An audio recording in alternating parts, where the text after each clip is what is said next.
up an opening weekend against LSU, and they're not just swinging to hit the ball in play. They are swinging to hit the ball with authority. They've hit 6 home runs so far in this series, including 4 home runs in yesterday's ball game. And Matt, it does not matter for this offense if they're up by 8 runs or if they're down by 4 runs. They are going to have a relentless approach, and they're going to do whatever they can to try to wear down that opposing pitcher, and they're going to try to do that again today in Game 3. It's rare for this offense to have to play from behind, but that's what happened yesterday. Erin Newer gave up 4 runs in the first inning, did not make it out, yet she came back and finished the game for the Lady Vols. And she's another reason why, to your point, Matt, when you think about this team, you think about the pitching. It's not just Carlin Pickens, but they have an entire staff that has been throwing at an elite level this year. Sophomore Erin Newer throws with really good velocity. You're going to see her bring that drop ball in there in the high 60s, but she throws 3 different speeds. That rise ball, the drop ball, and the changeup all come in at different speeds, which adds to the difficulty that is trying to game plan against this Tennessee pitching staff. LSU seeking its first top 25 win of the season. First pitch swinging for Jayla Lassiter at short. Bella Faw, 1 pitch, 1 out. And this LSU team at times this year has struggled offensively. Surprising for a team that brings back so many players from last year's offense, which broke records in the program. And I would say it's surprising, too, to me, because you have so many players that have really solid, powerful swings. Macy Bajaron, one of those players for LSU.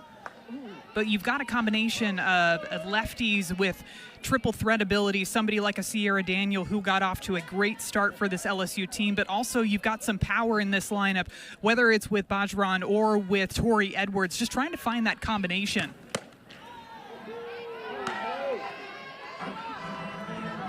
Two-0 count to Sierra Daniel. Home plate umpire Gil Zayas. Chris Neighbors at first. Carlos Guzman at third.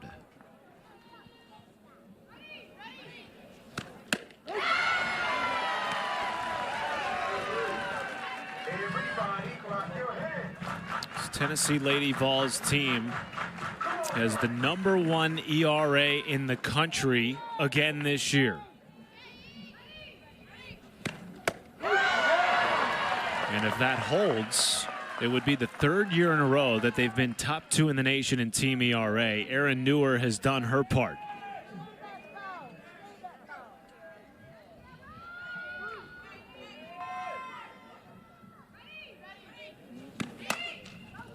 Gets a weak ground ball to third. Rutan, second out of the inning. Nice job by Erin Newer, too, after falling behind in the count there to work her way back against Sierra Daniel. Daniel can do a little bit of everything from the left side, and she worked that drop ball in on the hands, pumping it in there at 68, 69 miles per hour here in the first inning of this ball game.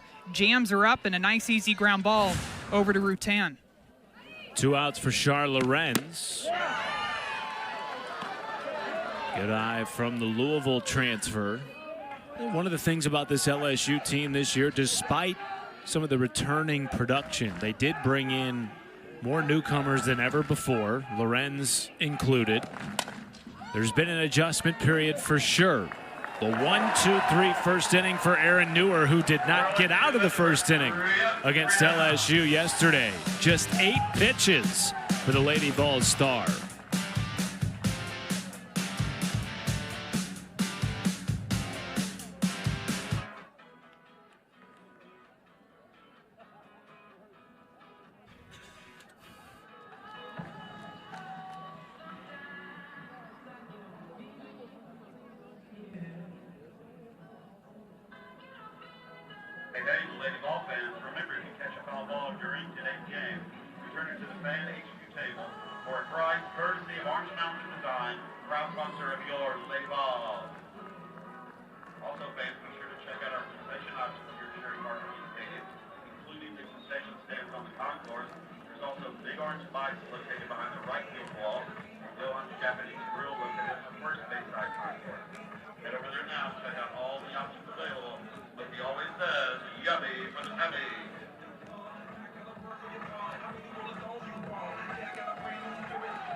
Back in Knoxville, Jayden Heavner makes her second start of the series, Maddie Shipman, and looking for sharper stuff today against Tennessee. It's interesting, too, because when you look at Jayden Heavner and just the way that she throws, she's a bit effectively wild. She throws with good velocity, but she does move her pitches all throughout the zone. But I think because she moves it throughout the zone, it creates a bit of an uncomfortable at-bat for opposing batters. So you're going to see her throw in the high 60s up in the zone with that rise ball, curve ball combination.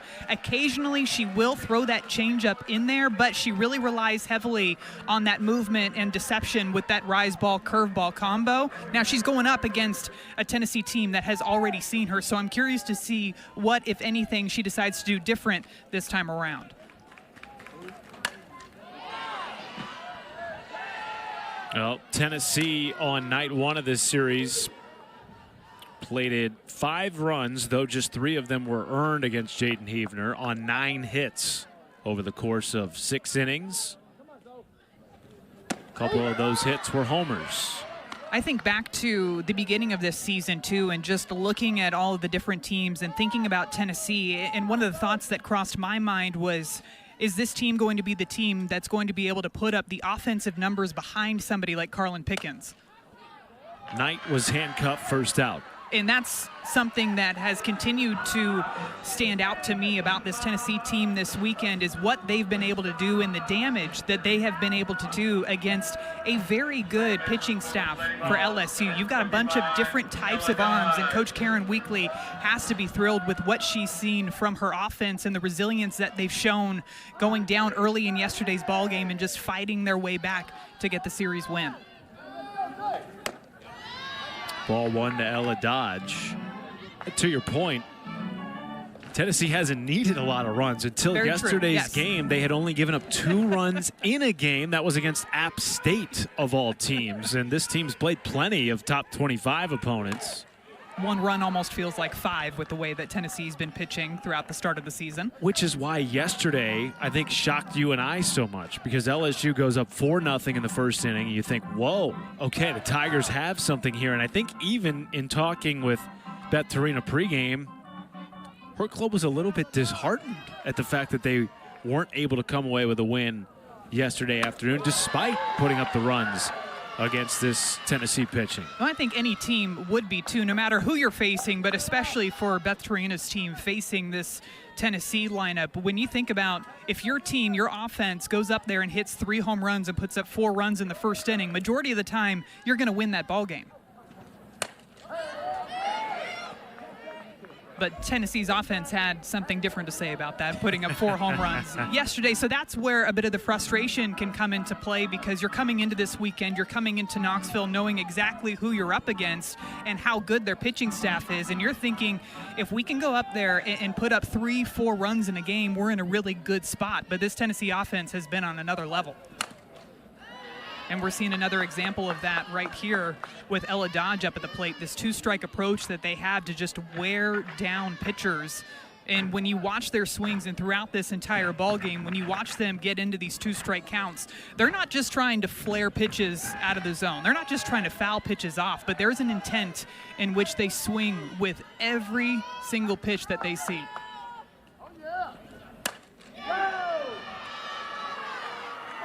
We've really seen this offense do this from the jump. You know, you think about who they played in the Clearwater tournament, an 11-0 win over UCLA, 9-1 against Florida State, even putting up 4 runs on Nebraska, who has an excellent staff. Of course, Jordy Fromm, formerly Yes. Jordy Ball, a big part of that. Tennessee very familiar with Nebraska, having No faced doubt. them in the Super Regional in Knoxville last year. But this is an offense that has been tested right from the first weekend of this series, or this season, excuse me, back in February. They ended up playing Oregon in their first weekend out. Lindsey Grine, a fantastic pitcher for Oregon. They ended up winning that game 2-0. Faced Nebraska, as you mentioned, faced UCLA, Florida State. Both of those wins between Florida State and UCLA. Look at the numbers that offense put up. 11 runs and 9 runs. Great at bat by Ella Dodge. Fouled off 2 with 2 strikes, including a rope down the right field line. Draws a 1-out walk. Another example of a quality at bat and just figuring out a way to pass the bat, and that's something that Ella Dodge has now done, not just this season, but even going back to the end of last season, reaching base safely in 32 straight games.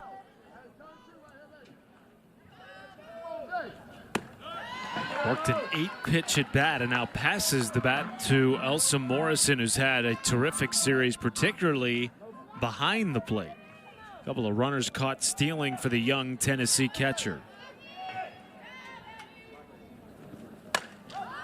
Mile high pop up right side of the infield. Sierra Daniel makes the catch, 2 gone. It's a good way to bounce back if you're Jaden Hefner after that really long at bat to Ella Dodge. Find the strike zone, and Elsa Morrison, aggressive early in the count there, ended up getting a rise ball that's up and outside. Jams her up a bit for an easy out, number 2.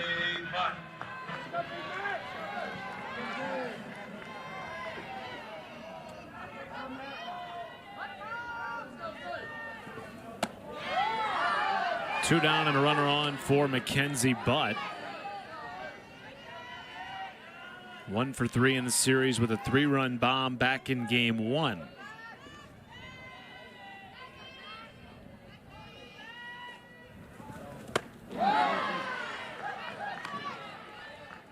One of the interesting things about this Tennessee offense this year, too, with how hot they have started the season, is when you look at all they lost. Top 3 home run hitters from last year, top 5 run producers, have not missed a beat through the first 22 games of this season. Good pitch from Hefner, 1-2.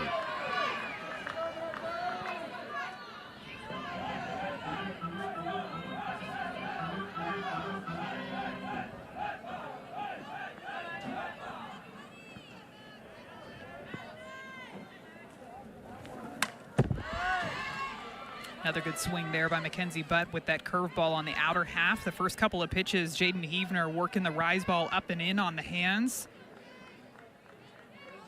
Mackenzie did hit a home run against Hefner on a curveball. Drove it out to left center field as we see the fans starting to prepare for some weather that might be coming in. I wasn't going to mention it, but well, you are the fans queen gave of me weather, away. Yes, according to some.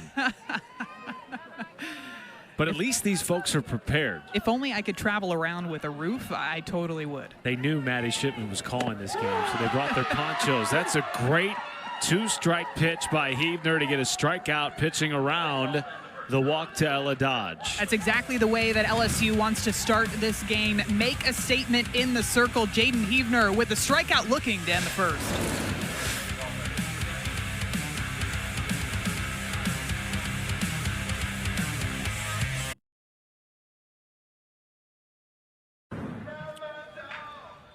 Welcome back to Knoxville. We have a pitching change. Peyton Hardenberger will get the second inning of work for Tennessee. Just her first appearance since February 21st. Just 4 innings thrown on the entire season for Peyton Hardenberger. She does have 5 strikeouts, though, in those 4 innings, to your point, Matt. Last through at the end of February. So getting her first taste of SEC play here in this game 3. Going to see her throw that into mid-60s. Rise ball is her go-to pitch, so a lot of upspin on her pitches, but she will mix in the drop ball and the changeup occasionally. Coach Karen Weekly using her entire pitching staff in this game, going up against this LSU offense that has already seen her pitchers quite a bit this weekend. Erin Newer, an exceptional first inning of work. It's possible we would see her again at some point today. We were given the indication that this could be a bullpen day for Tennessee. Of course, Newer was seen twice on 2 separate occasions yesterday in a Game 2 victory against LSU. And of course, the Lady Vols, as you mentioned in the open, are without Carlin Pickens, who is day-to-day. She is dressed again today, though we were not indicated that she would pitch this afternoon. I feel like not just us, but eyes all across the country have their eyes on Carlin Pickens and on the bullpen if she's going to be available at all this weekend. We talked about earlier, she was thrown against Belmont earlier this week. Ended up getting taken out of the game in the second inning.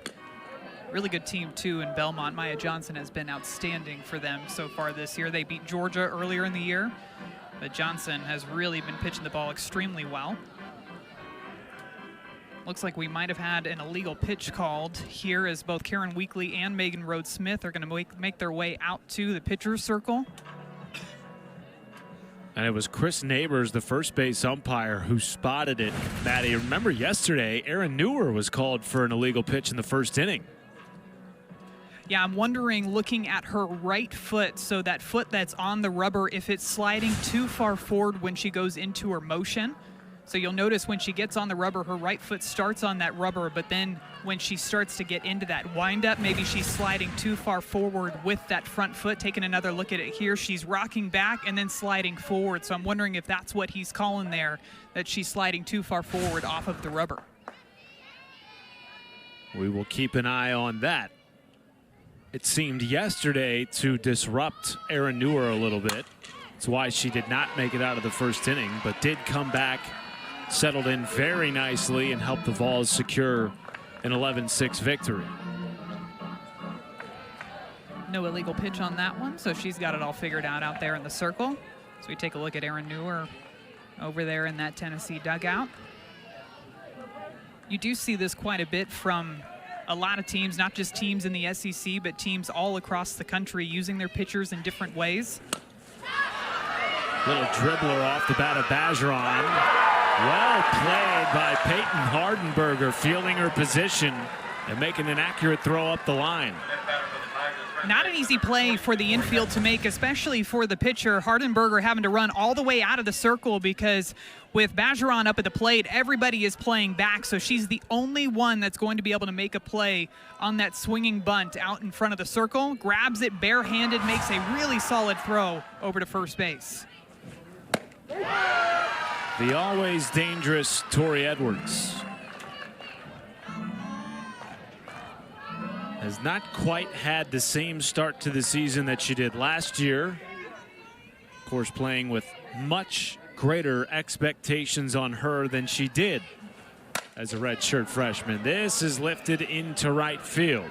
Gabby Leach puts it away, second out of the inning. Tori Edwards might not have the results yet, but she has been hitting the ball hard to the right side. She had a line drive out to right field in yesterday's ball game. That one, she just got underneath it, so it feels like she's starting to get back on track with that swing. When she is at her best, in my opinion, she is driving the ball hard into that right center gap. So I feel like she is right there. It just feels like she just needs that one ball to fall into the grass. Reigning or even beyond All-American. the fence. Yeah, or even beyond the fence. But it feels that way for the entire LSU lineup, doesn't it? It was interesting hearing from Beth Torina before this series. She felt like this offense has been hitting the ball hard, but just happening to go right to the defenders. And sometimes you can't control that. You can only control what you do within your swing and within your at-bat. And softball is a funny game. You'll hit it right on the money, 85 miles per hour of exit speed, and it goes right to a defender. And other times you might get jammed up a bit and it finds its way as a line drive down in the books.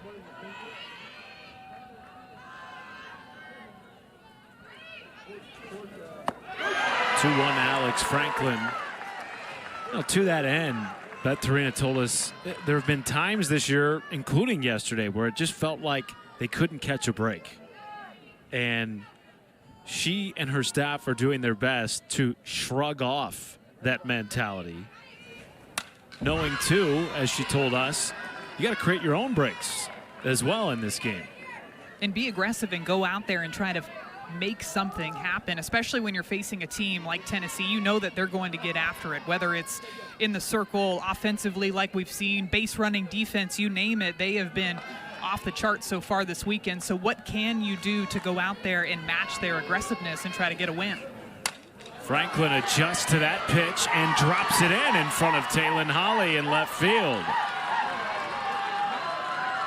And sometimes it might be a pitching change, or it's one swing or a long at bat, and Alex Franklin here in a 2-strike count gets this changeup that she sees. Look at the way that she sinks into her front leg. That's her way of getting her timing back on track with that changeup. She keeps her hands high enough to still be able to drive that ball out into the outfield. and it's a 2-out single for Franklin in the second. I beg your pardon. That was Char Lorenz in left for Tennessee.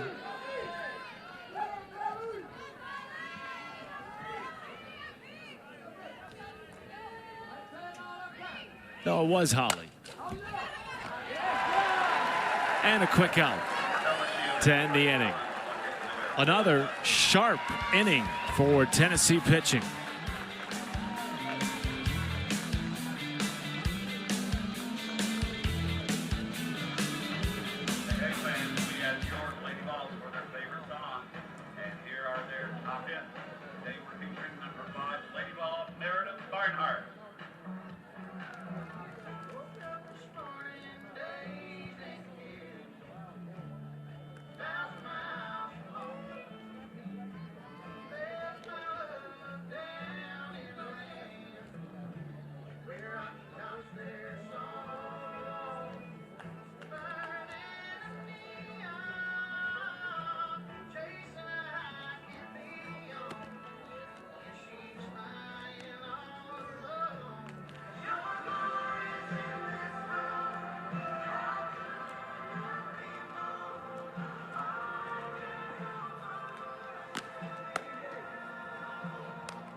Back in Knoxville, Jaden Heavner leading this pitching staff by about 20 innings. But maybe unlike in more recent years, Maddie, this is truly a full staff, and they will use forearms regularly throughout the course of a series. And this is something you see from a lot of teams, but what I find unique about LSU's pitching staff is how everybody's arms complement each other. You see Peyton Monticelli getting loose out there in the LSU bullpen. You've got Jaden Heavner out here getting the start for LSU. Heavner, a lefty, throws with really good velocity. CC Solora, transfer from San Diego State, throws drop balls down in the zone. Monticelli throws that rise ball in the top part of the zone.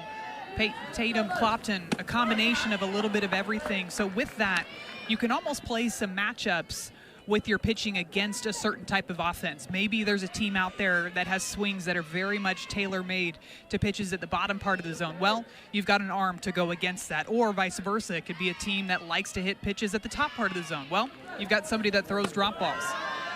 But now it's going to be a challenge for pitchers really on both sides dealing with the weather and the rain. It's kind of a mist, I guess, I would say. Kind of a constant chilly mist. A little chilly, yeah. 61 degrees, light bit different breeze. than the weather yesterday. Yes. Felt like summer here at times yesterday. Rain coming down a little bit harder. Great crowd on hand at Sherry Parker Lee Stadium. Game 3 of this series. Tennessee shut out LSU in game 1 and then came back down 4-0 yesterday. Put up 11 runs.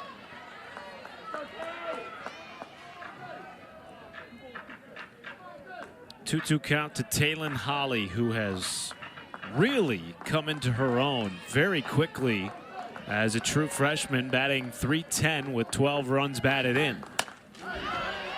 One of the home runs that Taylon Holly hit in this series was against Jaden Heavner. It was a curveball that she tried to throw outside, but I got a chance to talk to both Karen Weekly and hitting coach Craig Snyder about their offense and about some of the lefties in their lineup, and Taylon Holly specifically, just about the way that she lets the ball travel so deep that she hits the ball with great authority the opposite way. Homered in back-to-back games to start the series. Second-year hitting coach Craig Snyder looking on. Has this offense humming right now. They've hit .411 in the series against LSU. And here we go again with another long at-bat for Tennessee, grinding away at these pitches. 8th pitch of the at-bat coming in. First full count of the day for Jaden Heavner.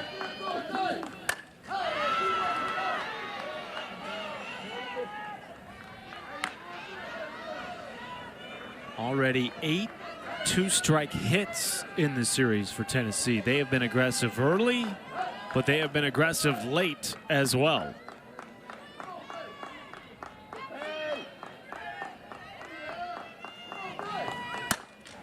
How about a 9th two-strike hit? And Char Lorenz has other ideas, making the catch on the warning track in left, 1 down. I like the adjustment, too, that Jaden Heavner made on this pitch. She had been throwing Holly on the outside part of the plate. Look at where she throws this curveball. It starts more inside, ends up probably leaking a bit more over the heart of the plate than she would like it to be. But either way, because she worked that velocity in on the hands, she jams up Taylon Holly enough to where it's an out to left field rather than another two-strike hit, to your point, Matt.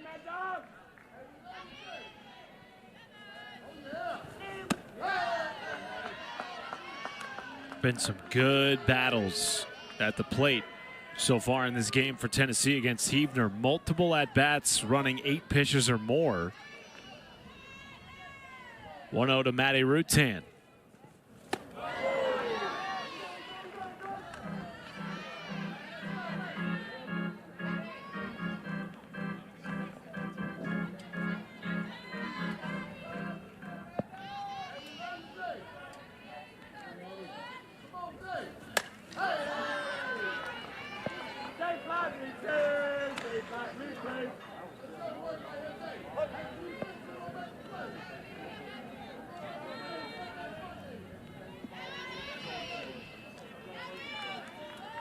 And we welcome those of you joining us on SEC Network to Rocky Top. Matt Schumacher, the former SEC Player of the Year, Maddie Shipman.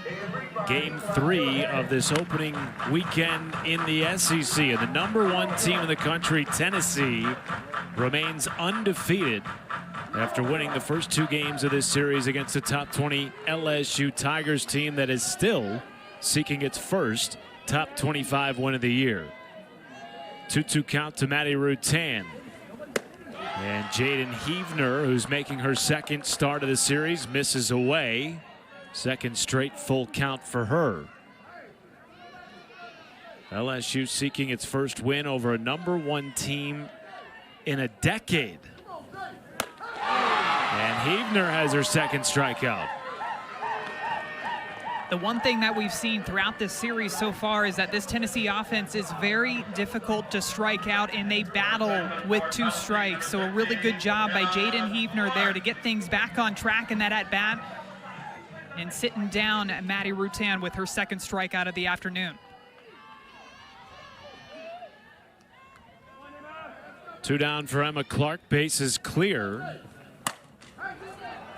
1 hopper to second base. It's Daniel, and a 1-2-3 inning for Jaden Heavner, who has set down 5 in a row. We'll talk to her head coach, Beth Torina, when we return from Knoxville.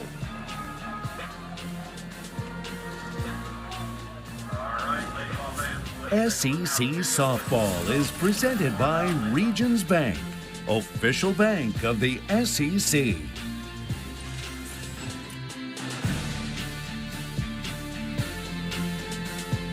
Leave it to Bryce Neal to have Peyton Hardenberger, making her 3rd appearance of the season, Maddie Shipman, to be on the bingo card. That's why you have a hitting coach who pays attention to the scout. Yeah, I tell you what, these hitting coaches are all over it. And one thing, too, that we hear a lot from these teams is how well the coaches prepare the team for every single pitcher that's going to come into the game, and figuring out what different players need in order to help them be successful when they get into that batter's box. Sometimes hitters want as much information as you could possibly give them. Other hitters might want to know just a little bit. That way they can go out there and still react. You can see Bryce Neal over in that dugout charting all the pitches, keeping track of things. A lot of the other teammates for LSU in the dugout keep charts of their own as well. This is a high fly ball down the right field line off the bat of Kylie Edwards, and gone. And LSU strikes first in back-to-back games in the series.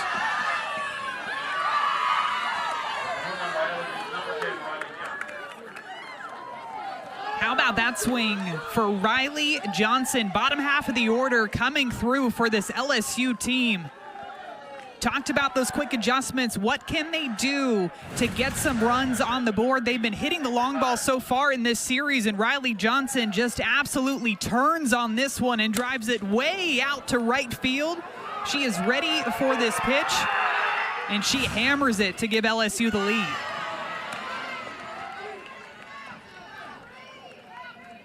First home run of the year for Hodge.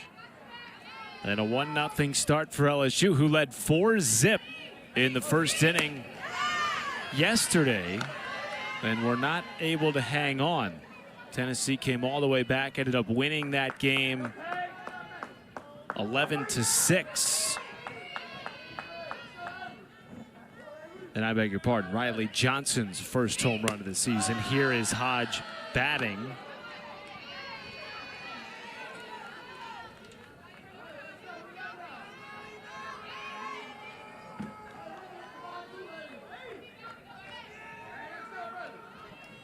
In the 9 spot for LSU. It has felt at times for this Tigers team so far this year that they've just been waiting on that one hit. That one moment where the game's momentum swings in their favor. Perhaps that's the hit from Johnson.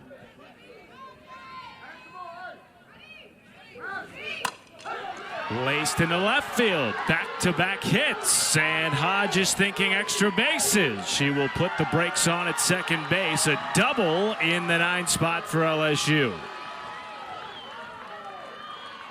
Right before that swing, I was thinking about how LSU yesterday, they put up 4 runs in the first inning, and if I'm in that dugout, the thought after that Riley Johnson home run is to keep pouring it on, keep that offensive momentum going, and that's exactly what Avery Hodge does here, driving this double into that left center gap. I thought for a second she was going to try to take third base, especially with the misty weather that we've had today, but instead Coach Sandra Moten decides to hold her at second base, and they've got a runner over in scoring position, a run on the board, and nobody away, and it looks like we're going to see another pitching change out there for Tennessee.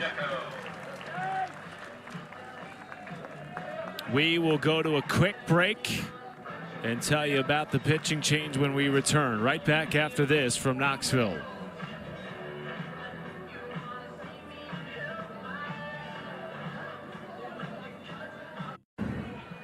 Already today for Karen Weekly, it's Sage Marjeko, who we have already seen in this series. And she was really, really solid against this LSU offense in game 1 of this series. Ended up throwing a shutout against them. Throws a little bit of everything, mid to high 60s, multiple speeds. You can see she throws rise, drop, curveball, changeup, a little bit of everything. And one thing that stood out to me in her first start against LSU back on Friday was how efficient she was with her pitches. It just felt like every single batter was getting behind 0-1, 0-2 every single time. Right on cue, 0-2 to Jayla Lassiter to start things off for Sage Marjeko. This Lady Vols staff has been so good again this year. 3 pitchers in the top 10 in ERA, including Marjeko. This is launched into left, off the bat of Jayla Lassiter, and off the scoreboard. A 2-run bomb. Second home run of the inning for LSU.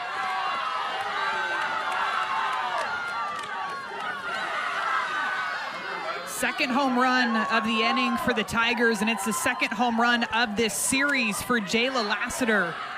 2 home runs in 2 days for Lassiter, and this one is a big one. After falling behind 0-2 in this count, too, she was all over that pitch that she drove all the way off of the scoreboard out in left field.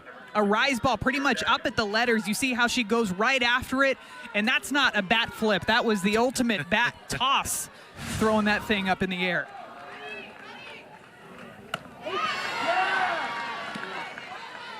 Matt, I think if we reached down to the press box, we might have been able to catch that bat on the bat toss. That felt like a toss that meant something, that had something behind it, didn't it? Maybe some frustration being let out for this LSU team that again, has been knocking on the door all year. And at times it can be frustrating as an offense and as a hitter when you feel like you're executing the game plan and it's just going right to the defender, or you just can't get that clutch, timely hit that you need. But then to have the bottom half of the order step up the way that they did in this inning, whether it was Riley Johnson's solo home run to get things started, Avery Hodge following it up, but to have those big hits coming one after another, there's got to be a feeling of relief over in that LSU dugout.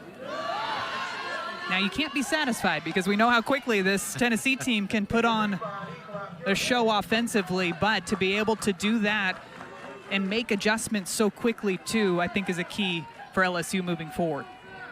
2-2 count to Sierra Daniel. Spoils it foul. Until yesterday, a game in which Tennessee gave up 6 runs to LSU, they had not allowed more than 2 in a game.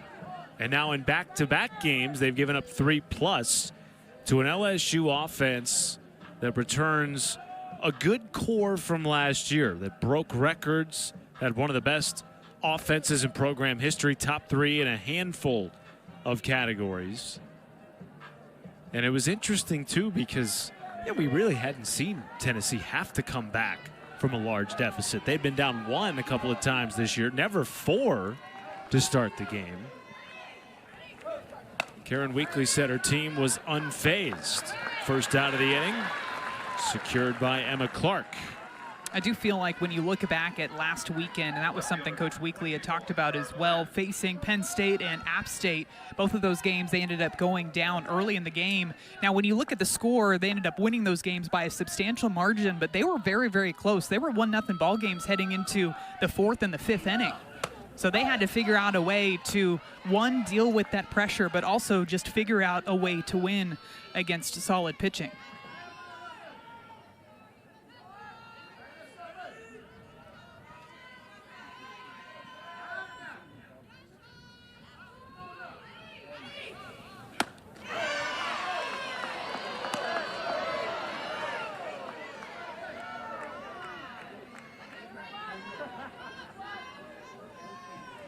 Char Lorenz with a 2-0 count.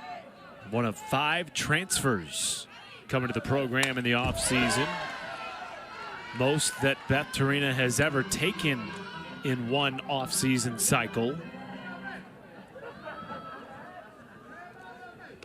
Told us she may have underestimated the adjustment period for so many transfers, despite the fact that they came in with great experience. Char Lorenz, all ACC as a freshman last year at Louisville.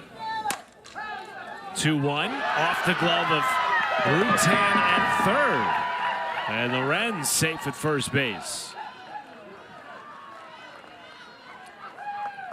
This is one of those plays where if that ball gets through to Bella Faw with where she's playing, it might be difficult for her to make it because she's so far back into that 5-6 hole. Now, Bella Faw has made some outstanding plays, so that's where the communication and knowing exactly where you're playing before that ball is put into play becomes so important. Maddie Rutan running across, just not able to secure that one on what looked like it was going to be out number 2. A rare error by this Tennessee infield. And those are those little things, to your point, Matt, about LSU trying to take advantage of those moments and take advantage of the opportunities that they get. This feels like it's happening here in the top of the 3rd. Just the 8th error of the year on Tennessee's defense, which has been as slick as they come. They have been elite in all phases of the game. Bergeron lays off the 1-1.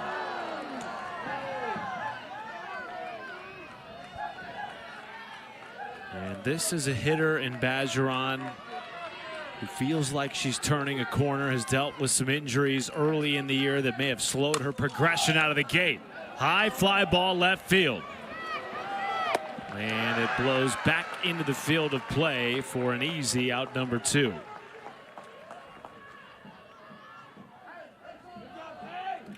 Off the bat, I think we were all doing the same thing. It looked like that Yes. ball was going to carry, and even by the way that Taylon Hawley went all the way back to that wall in left field, I think she thought it was going to carry further than it did, but quick adjustment by her out in left field to run back in and make sure that she got that out.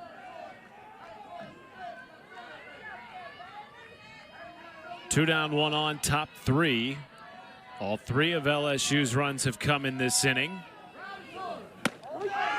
All 3 have come off homers. Strike 1 to Tori Edwards.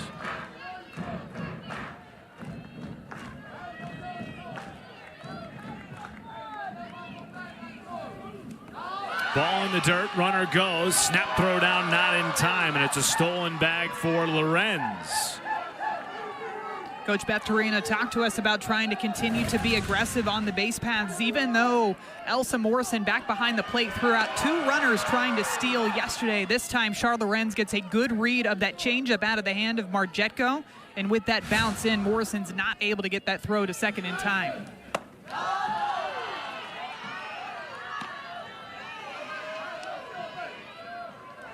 42 stolen bags for a Tigers team that felt like coming into the year, speed and chaos creation would be strengths of their offense. Ripped up the middle by Edwards. Lorenz will test the arm of Knight and score.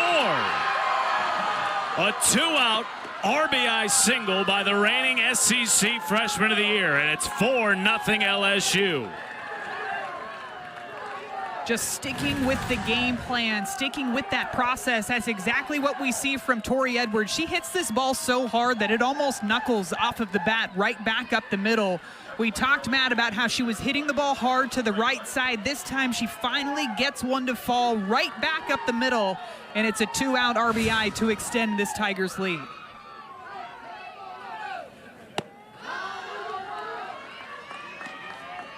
I don't think we can overstate, Maddie, the fact that until yesterday, Tennessee had not allowed more than 2 runs in a single game. And now twice in this series, LSU has plated 4 in a single inning. Rolled to third. Rutan on to first, picked by Emma Clark, and that'll do it for the third. A 4 spot for LSU, including a pair of home runs. How about the long ball for the LSU Tigers? This is the way that you get your offense going. First career home run for Riley Johnson, followed up by a huge shot by Jayla Lassiter, and the Tigers have the lead.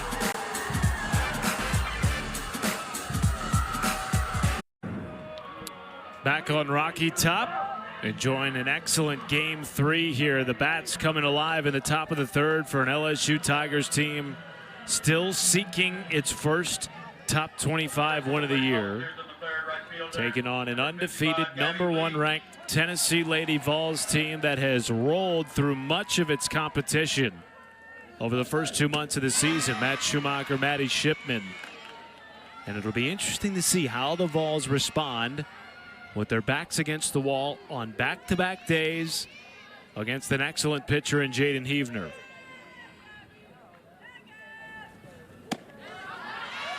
Now, if you're Tennessee, this is exactly who you want up in this situation, too, because Gabby Leach was a big part of that third inning yesterday. She ended up going 4 for 4 in yesterday's game with 2 home runs, including back-to-back home runs with her twin sister, Alana Leach.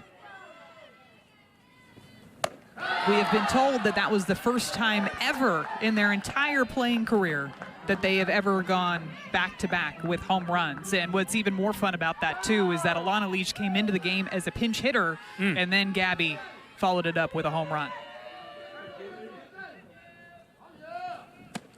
They remember homering in the same game plenty of times, yes.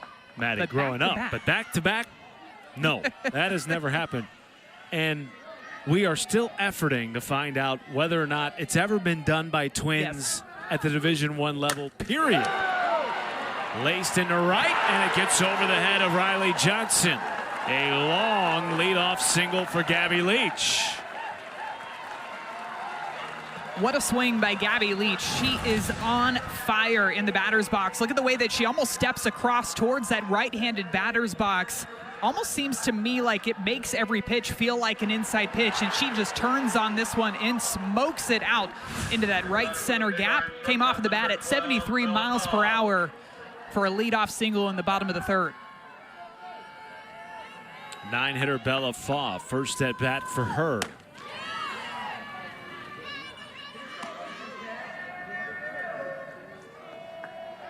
Todd Leach Well, he's having a fun series. Yeah, you usually see him sporting the split jersey with both Alana and Gabby's numbers all in one jersey. Aubrey Leach down in the dugout for Tennessee. Kelsey Leach, former Lady Vol as well. A lot of volunteer history in that family. Yes. Here's Aubrey Leach over in the dugout. What a cool moment for the Leach family to have them hit those back-to-back home runs yesterday.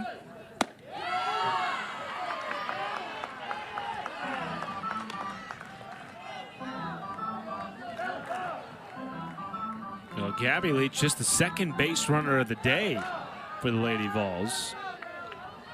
And the first hit. 2-1 count to fall. Bunt gets past the charging third baseman and Hodge. Havener spins and throws, not in time. Both runners are safe. And 2 on and nobody out in the bottom of the third. Sometimes it's not exactly how you draw it up, Matt, but it still works. She goes to lay down this bunt here, Bella Faw does, and pops it up, but hits it so hard off of the bat with this bunt that it actually goes over the head of the charging Avery Hodge over at third base. Heavner with a nice play to try to make it close over at first, but instead of a sacrifice bunt, everybody is safe on that one.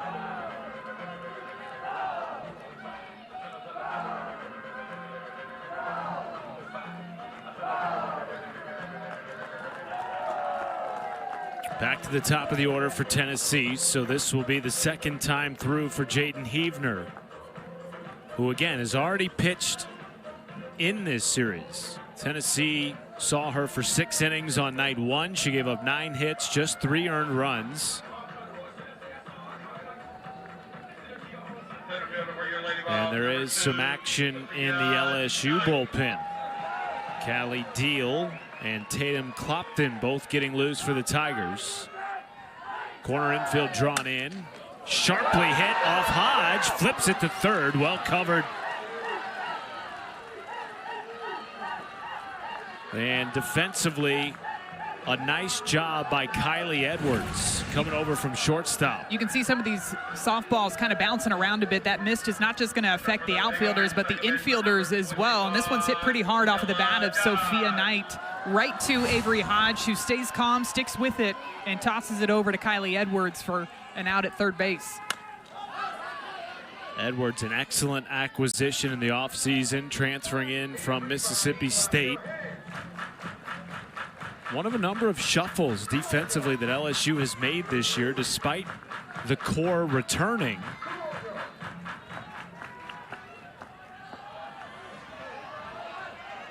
It's taken a while for them to gel a little bit, and communication-wise, a big piece of that. Good communication there for the first out. With that communication piece, Coach Beth Torina said that they've continued to get better on the defensive side of things. And I think that's a prime example of the defense improving too, just being able to stay calm in that moment and make that play.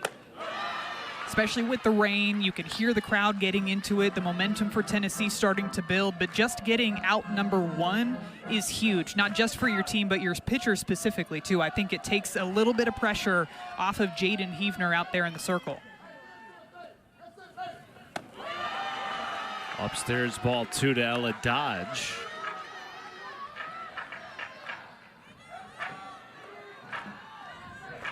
And Kylie Edwards transferring in, moved Avery Hodge from short to third. So it's, for all intents and purposes, a brand new left side of the infield for LSU this year.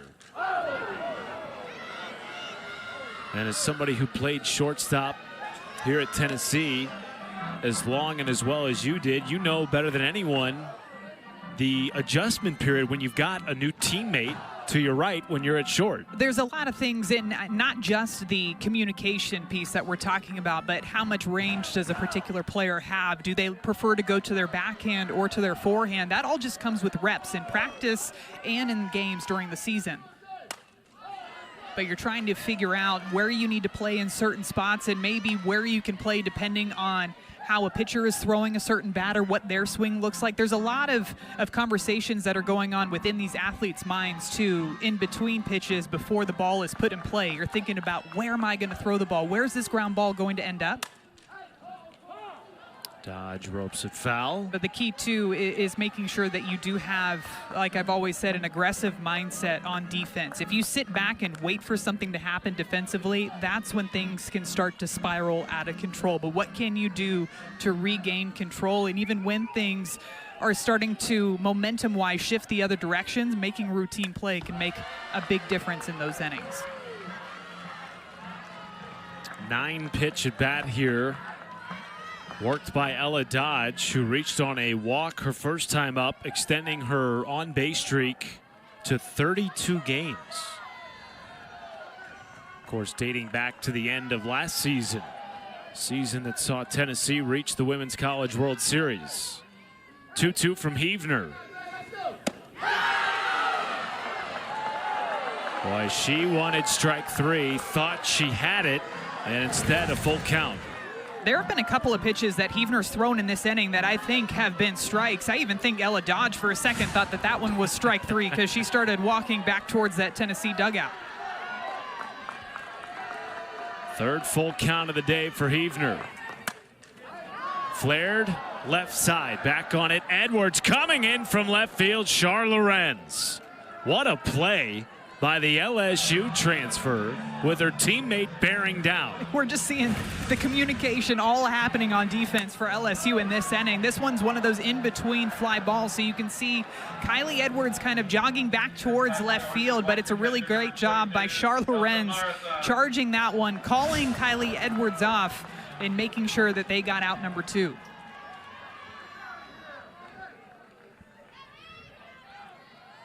Still 2 on, now 2 out. Ball 1 now, Elsa Morrison. You know, it was interesting talking with Beth Torina about communication. She told us her players could not hear each other over the first 2 games of the series because of the crowd here at Sherry Parker Lee Stadium. It has been packed all weekend, and the crowd absolutely erupts anytime Tennessee's been putting the ball in play. And to their credit, they've been putting the ball in play over the fence quite a bit this weekend. 6 home runs in the series for Tennessee, including 4 in a comeback victory yesterday. Heavner just missed there. Safe to say, I don't think Jaden Heavner is thrilled with that call or not getting that call on the outside part of the plate, but to her credit, I think those are strikes too. Pumps in that one for a strike.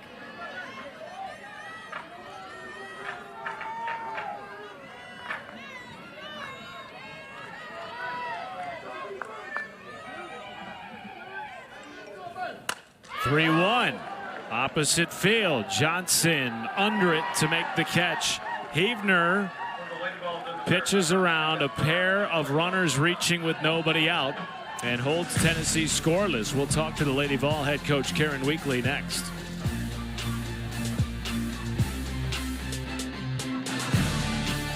Welcome back to SEC Softball, presented by Regions Bank. 4-0 lead for LSU over undefeated #1 Tennessee. Top 4. We're now joined by Karen Weekly, the Lady Vol head coach. Coach, always appreciate your time. What has been the catalyst, in your opinion, for this incredible start that you're on to start the year? Well, I think we've done a good job of playing the game pitch to pitch and staying locked in and, trusting our process and not trying to let things get too big. For this team, too, today, looking at the score, this is a familiar spot for you guys now, 2 days in a row, but what do you think offensively it's going to take for you guys to get back into this ball game?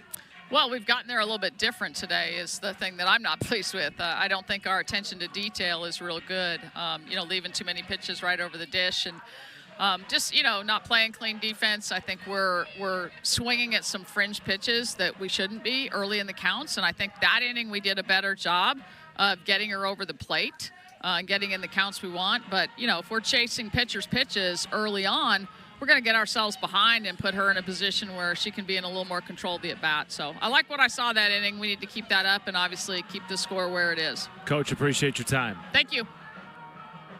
to Karen's point, the difference in the game so far, LSU 2 for 2 with runners in scoring position, 3 runs batted in. Tennessee 0 for 3 with runners in scoring position. And really, Madison, it wasn't until the last inning that we saw Tennessee's offense really threaten Jaden Heavner at all, unable to capitalize with 2 on and nobody out. And to Coach Weekly's point, too, when you're looking at Jaden Heavner and what we talked about her at the beginning of this game was the fact that she can be effectively wild at times. So she is a pitcher that works not just in the strike zone, but she'll work some of her pitches on the outside part of the strike zone, too. So when you swing at some of those marginal pitches that Coach Weekly's talking about, all of a sudden now that at-bat, the control of the at-bat shifts back towards the pitcher, which all the pitchers out there want to feel like they're in control. But us hitters, too, we like to feel like we're in control of the at-bat, too. So whatever we can do to try to take back some of that momentum and some of that energy in the at-bat, you're going to do.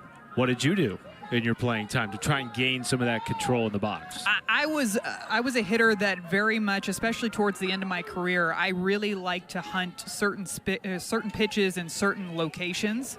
I definitely like to sit change-ups. I did swing at a few too many rise balls up over my head. In my head, they were going out of the ballpark. But that's the way that I kind of regained control mentally, was I felt that I was forcing the pitcher to throw what I wanted to hit, not the other way around. Second at bat for Kylie Edwards. Has yet to face Sage Marjetko today. Third arm already used for Tennessee, and a bit of a bullpen day for the Lady Vols. Edwards, 2-strike base knock up the middle, and the leadoff hitter is aboard for back-to-back innings for LSU. And Coach Weekly had just talked about some of the miscues on defense, too. This one's another one. It's going to go down as a hit in the scorebook, but I think this is a play that Bella Fa typically makes going up the middle. Kind of gets her on the mid-hop as she's working up the middle, too. It actually goes down as an error, and if you ask Bella Fa that, I think that she's going to say that she should have had that ground ball as well. Second error of the game. And again, Tennessee had only committed 7 errors through the first 22 games of the season. Defense has really done a fantastic job up to this point, backing up excellent pitching. 1-0 to Riley Johnson. And in her last at bat, her first career home run over the right field fence.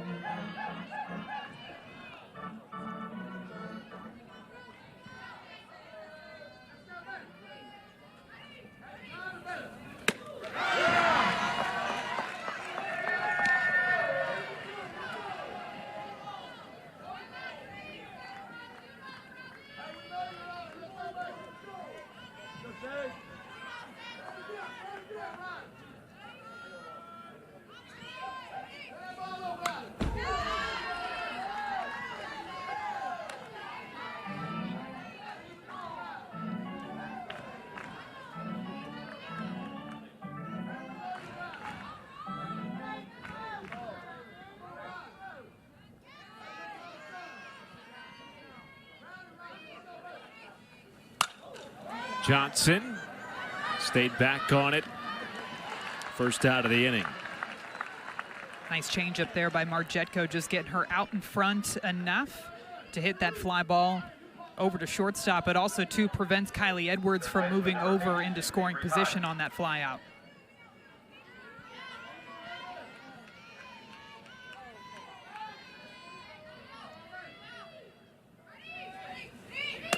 Marjetko, a junior, who has already seen through 22 games a major uptick in not only her usage but also her production this year. They needed and wanted more from her, particularly given the way last year ended, relying so heavily on Carlin Pickens, Maddie. And it just feels like this year Tennessee has a deeper, sharper staff than we saw a season ago.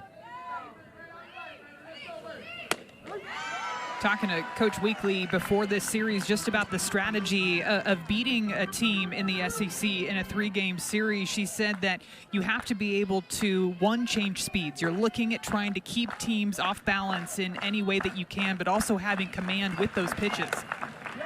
And I think being able to throw a variety of different arms and arms that you know are going to go out there and throw strikes is key for Tennessee, and not just looking at these individual games early March, but they're looking at the long run, looking at postseason. What can they do as a staff to win games?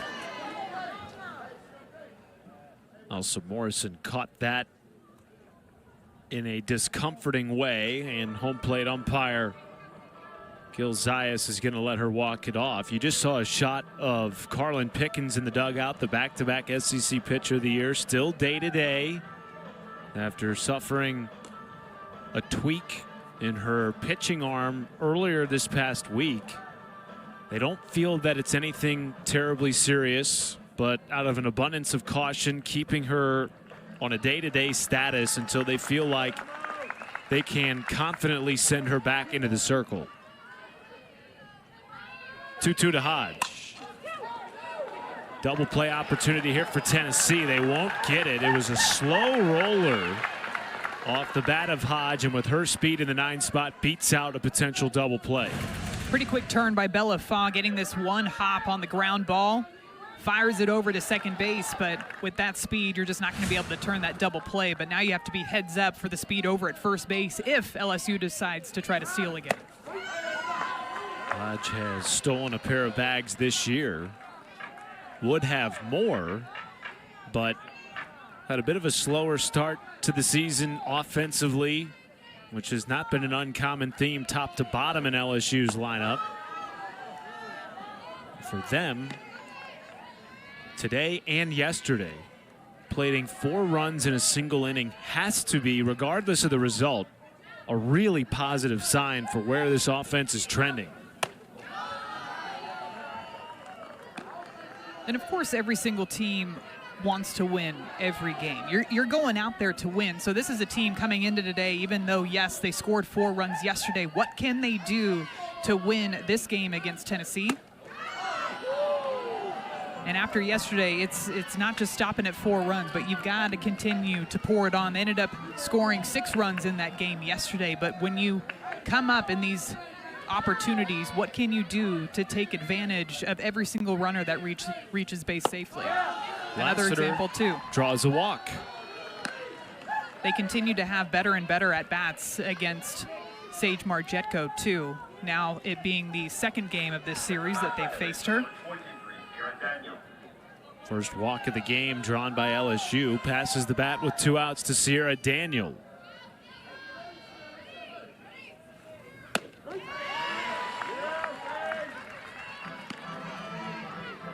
Ninth base runner of the game for LSU. Coming into the day, they were just 1 for 10 with runners on in the series. Daniel flares it right to second base, and that will do it for the 4th. Tigers have the #1 team on the ropes as we head to the bottom of the 4th in Knoxville.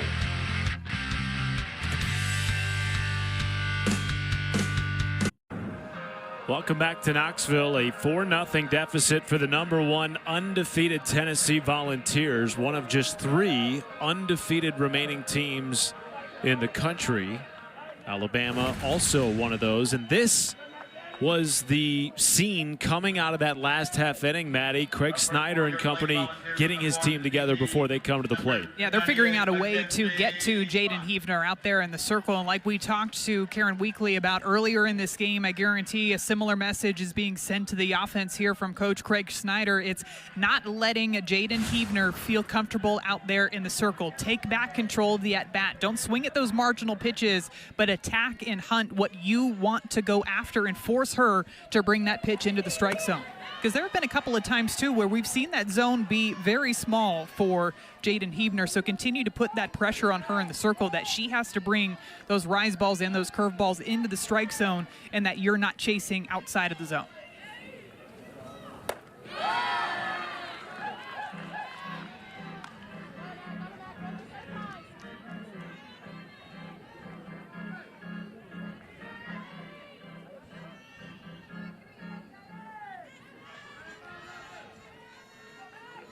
1-1 from Heavner.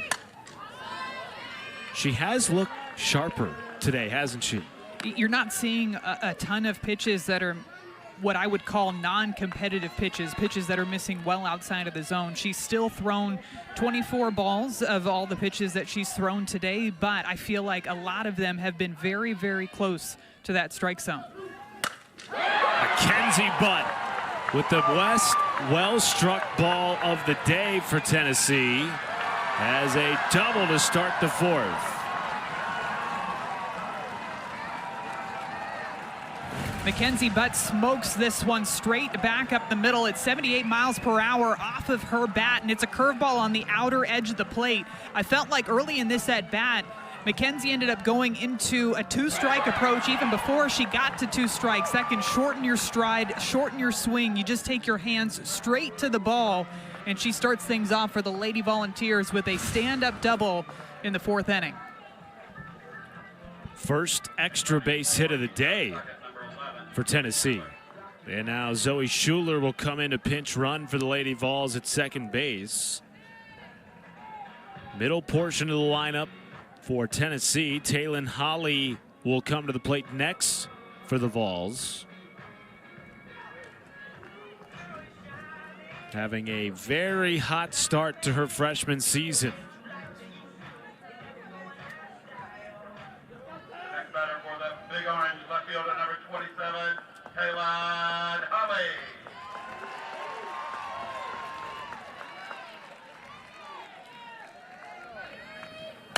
Holly left field, and Lorenz for the first out of the fourth. Another nice location for Heavner going up against Holly, who feels like she wants to get that ball, get her hands extended on the outer part of the plate. And Heavner has been throwing those backdoor curveballs inside to Holly to where she can't get quite as extended on those fly balls. And that's out number one to left. One down for Maddie Rutan.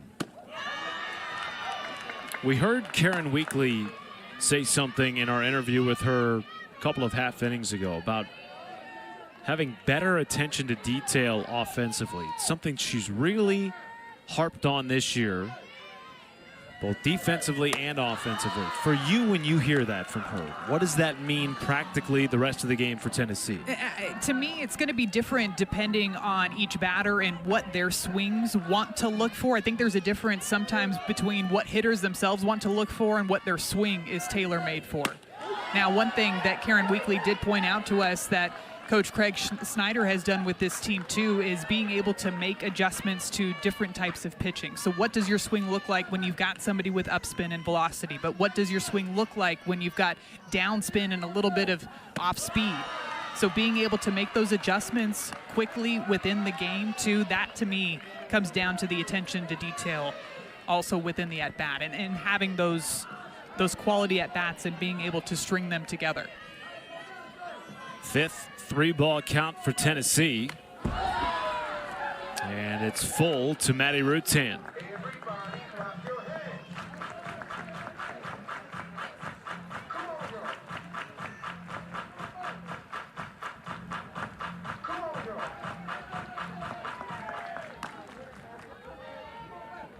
Lady Vols trailed 4-zip early in yesterday's game 2 come-from-behind win. It was, at the time, their largest deficit of the season.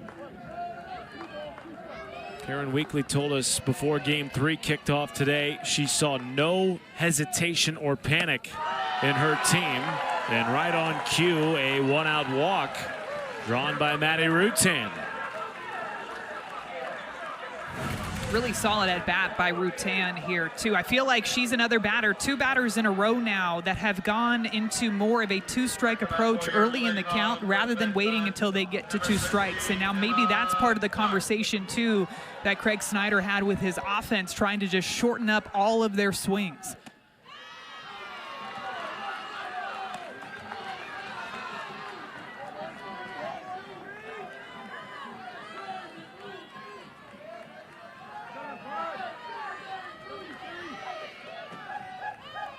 One 1-0 to Emma Clark.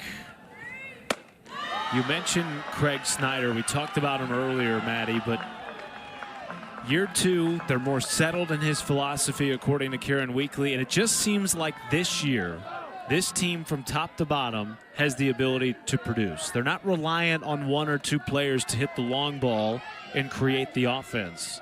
They feel like there's real depth to their attack this year. I feel like in general, too, when you look at their offense, they're not necessarily an offense that you look at and you immediately think home runs. Yes, they can hit home runs. We've seen that, of course, on display this weekend, but they can score in a variety of different ways. They've got lefties that can soft slap, that can drop a bunt, that can also hit the ball out of the ballpark.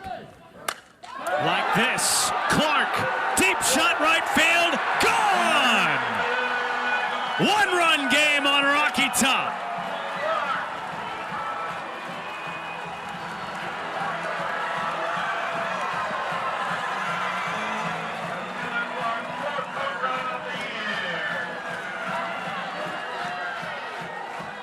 That swing by Emma Clark just told me, hey, you might not think of our offense being a home run hitting offense, but after this weekend, that's exactly what you're going to think of when you think of this Lady Volunteers lineup.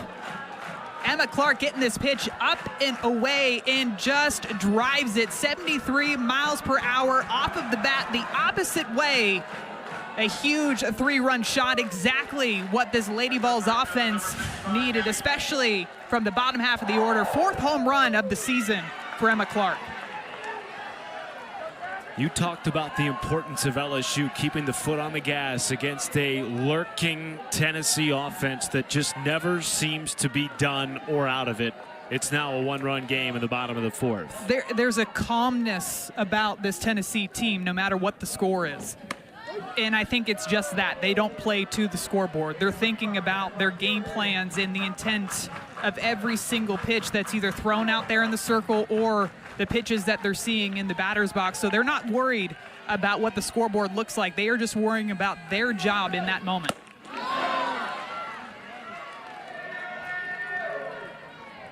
One-two count to Gabby Leach, who has homered in this series.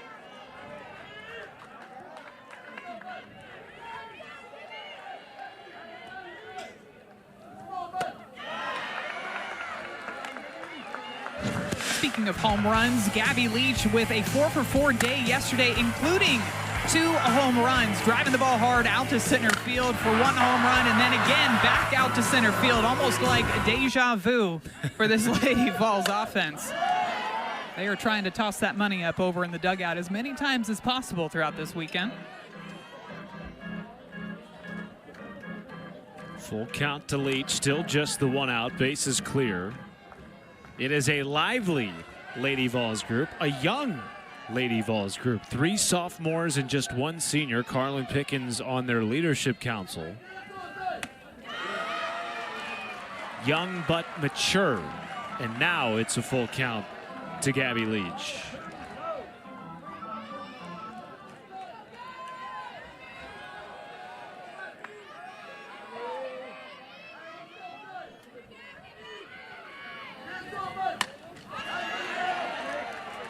One thing that stuck out to me about Gabby Leach in our conversation with Karen Weekly, she told us what's so great about her this year is her versatility at the plate.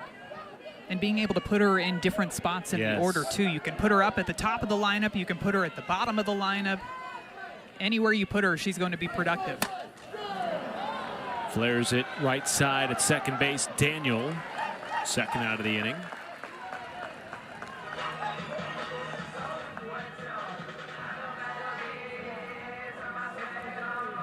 And now in the 9 spot, Bella Faw, who reached on a bunt single back in the 3rd. Just because I know you were curious, I did look at the exit velocity on that bunt single. It was 22 miles per hour off of the bat. Exiting what? It's the information you didn't know you needed, Matt. Exit velocity on the bunt. I didn't know a bunt could exit anything. It still exits the bat. Exits the batter's box. The barrel of the bat. Barrel of the bat. Well, the 22 miles per hour got it over the head of the 3rd baseman for a base hit. I'm shocked. That is fast for a bunt.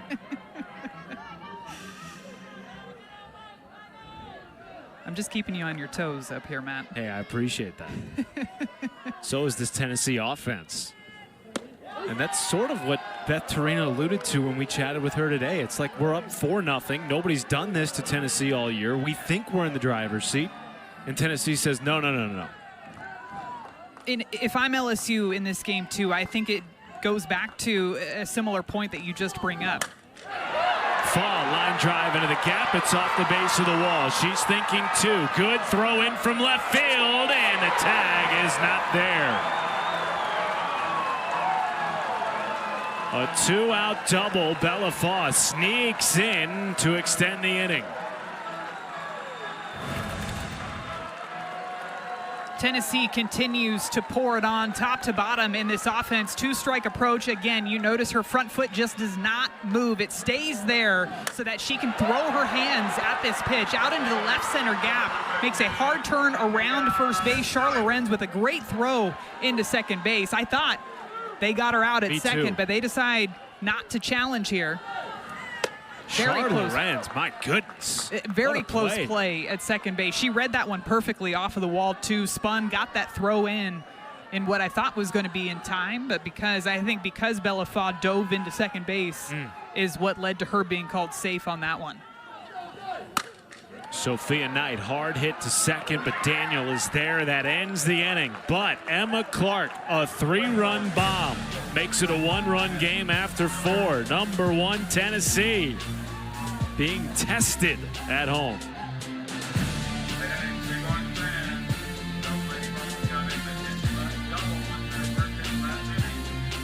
Played highly entertaining game 3 in this top 20 series, and last half inning Emma Clark worked an excellent at bat. We've been talking about how Tennessee looked like they were going into a 2-strike approach before they even got to 2 strikes, trying to adjust to the speed that Jaden Heavner brings. And you saw the first pitch, Emma Clark took basically a regular stride. You saw her pick up her front foot, but then as that at bat went on, she just planted that front foot, let Jaden Heavner be the one that supplied the power, and she blasted that 3-run shot all the way out to right field to get Tennessee back in this ball game with 1 swing of the bat.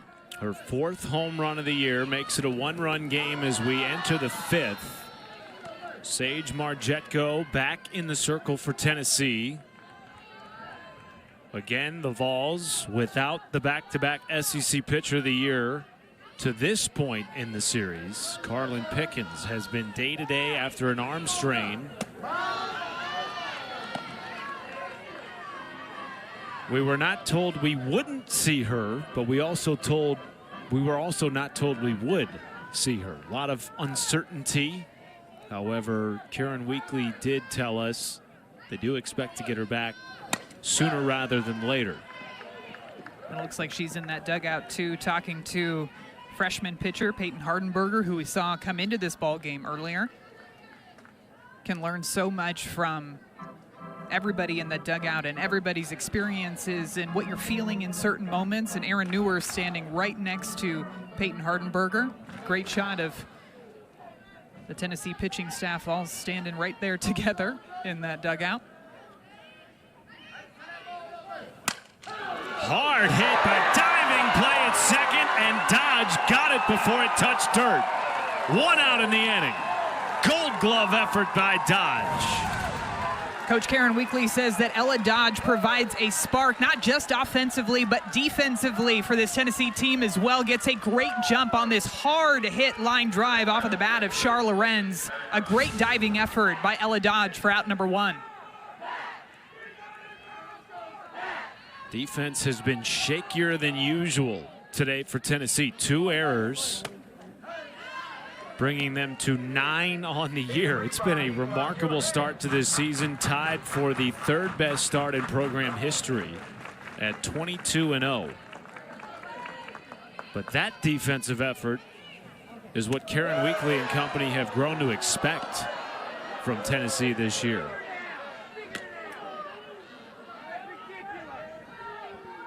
2-0 count to Macy Bajeron, who blasted 1 of 3 homers yesterday for the Tigers. Karen Weekly out of the dugout to talk with Gil Zayas.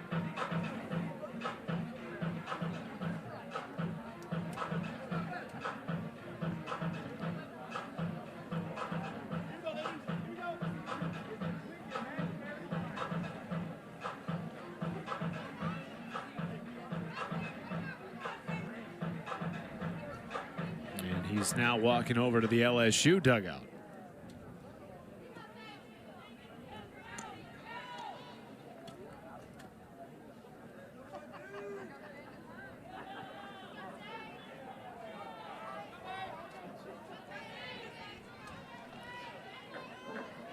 Interesting that he walked over to the LSU dugout there. And did not make any motion towards the scorer behind home plate. Well, and initially, too, I thought he was getting back behind the plate to get play Right. resumed, but then he continued over to the LSU dugout. Regardless, 3-0 count here to Bergeron. Strike one.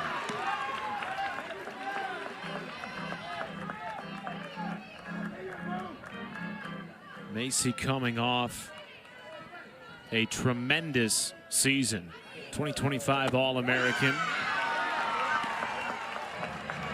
Or in the words of her head coach, an insane offensive season last year. Hit .364, 9 homers, 49 runs batted in a career year.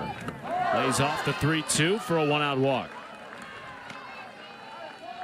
Margetko throwing a lot of those rise balls in the low part of the zone there, trying to slow things up just a bit against Bergeron.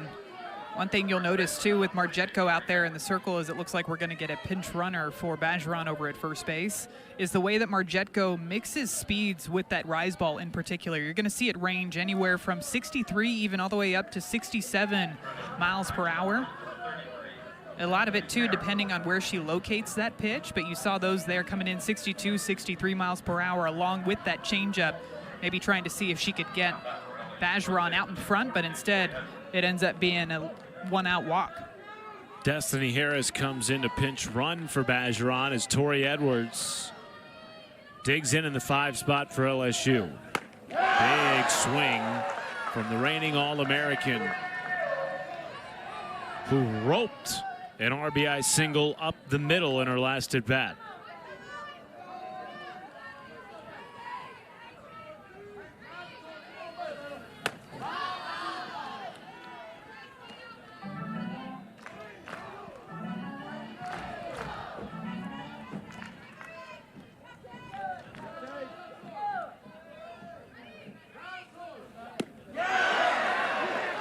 Edwards this year at times has been the victim of hard hit balls to the wrong places on the field. Had a strong line drive to right that resulted in an out back in the second inning. Check swing there did not go, according to first base umpire Chris Neighbors. Her average is very deceiving. She hit one the first weekend in February that they were playing straight out to center field. Came off of the bat at 85 miles per hour, I believe was the exit velocity. There's a reason why people pitch around Tori Edwards and why they want to miss the heart of the strike zone, and it's because she hits the ball so hard to all fields. Payoff from Margetko. And she gets Edwards looking. First strikeout of the day for Tennessee pitching. 2 gone in the 5th. This is another one of those low rise balls, so it's coming in 63 miles per hour, and it looks out of the hand like it's going to stay right about knee level, but then it just continues to move its way up. A little bit of arm side run on that pitch as well, and gets Tori Edwards looking for out number 2.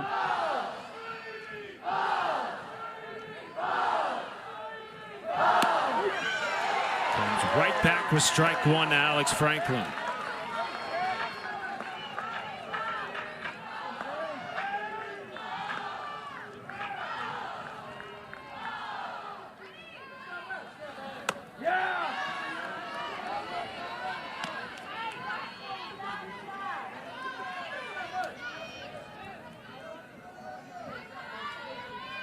Margetko went the distance in a 5-0 shutout victory in game 1. 6 strikeouts in 7 innings. Was as sharp as we've seen her all year, and it's been a fantastic start to her junior season. Looking for back-to-back strikeouts here in game 3 to keep it a 1-run game in the 5th with 2 down and 1 on. Gets it on a swing and a miss from Franklin. Back-to-back to close the door on the Tigers in the 5th. That's the way you shut down momentum after your team just put up a 3-spot the inning before. Back-to-back strikeouts to end the inning. The first 2 strikeouts of the game for the Tennessee pitching staff.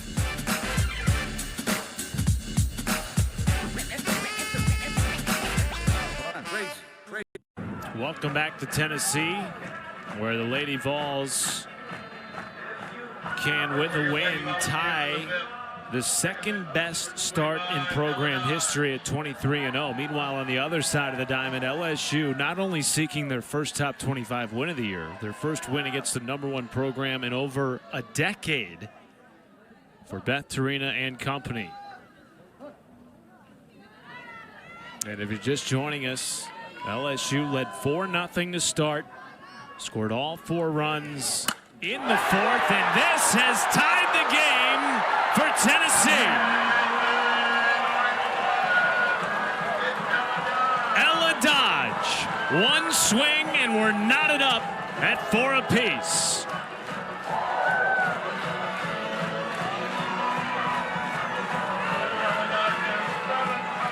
I tell you what, Matt, when Tennessee squares it up, they absolutely square it up. Top to bottom in this order, you're seeing the power. Ella Dodge here crushes this one. 77 miles per hour off of the bat. She knows it immediately. She doesn't even go for the bat flip. She looks immediately back at her team because, as Coach Karen Weekly said, she is the Energizer Bunny for this squad. She provides the spark, and she sure did with that long ball to start things off to tie up this ball game. 7th home run of the year for Ella Dodge. And in back-to-back days, Tennessee has erased a 4-0 deficit.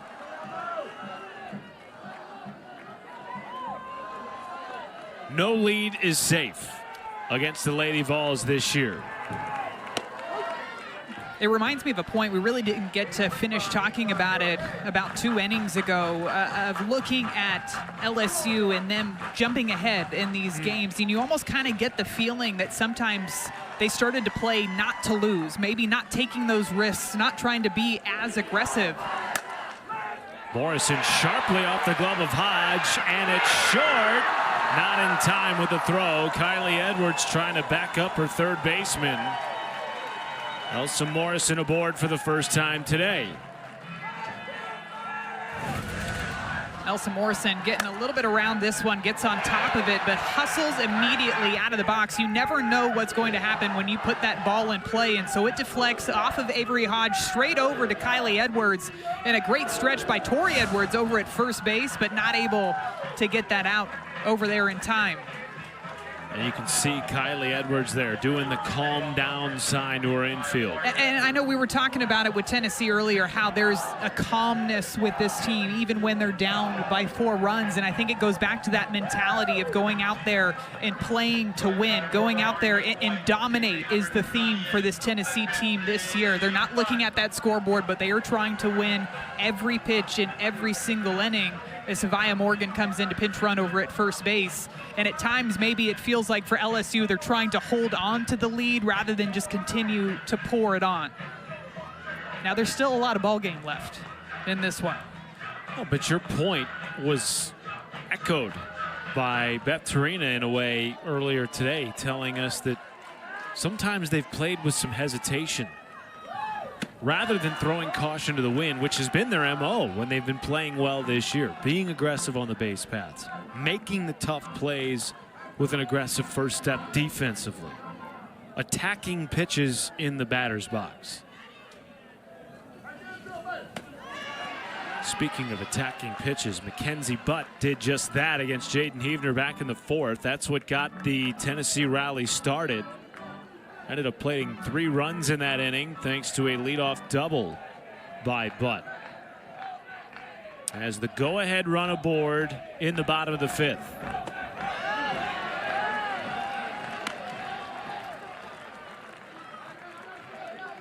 Heavner looking like maybe she's trying to mix in some of that off speed there. Missed on that pitch, coming in at 60 miles per hour. That one gets through, It was ball 4. And now 2 on and nobody out for Tennessee.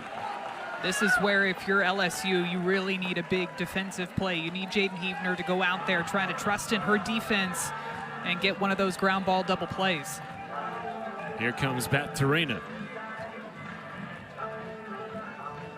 First visit to the circle this afternoon for the LSU head coach and pitching coach.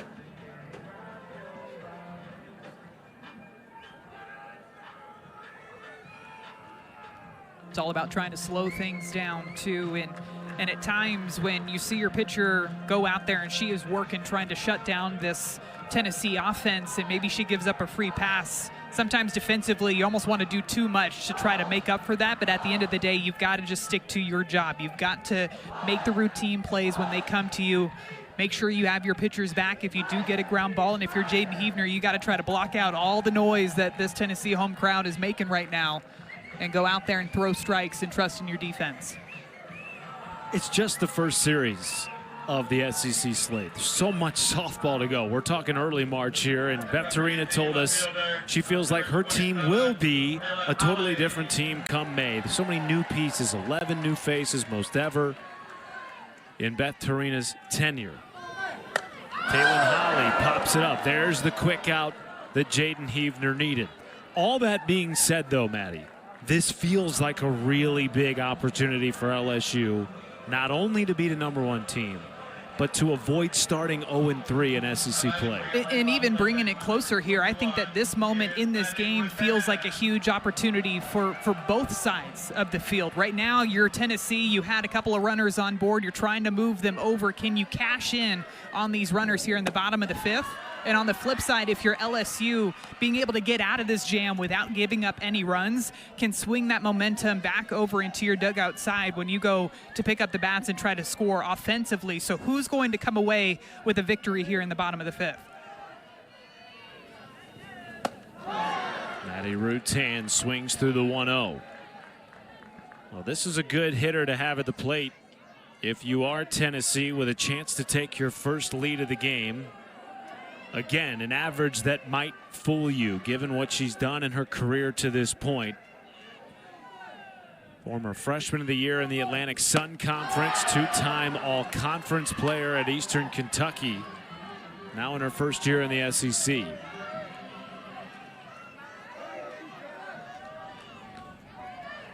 As the go-ahead run in scoring position in the 5th, and the 100th pitch of the day for Heavner.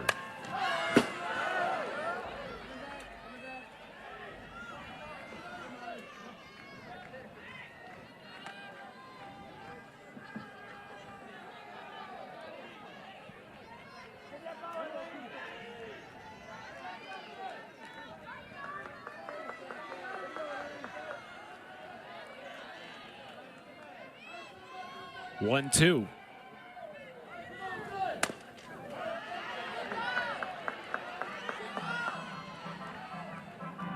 In her last at bat against Heavner, Rutan battled, drew a walk, and then came around to score on a 3-run bomb by Emma Clark.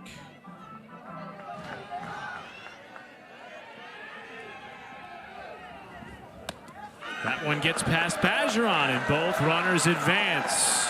Savia Morgan, the go-ahead run, now at third base.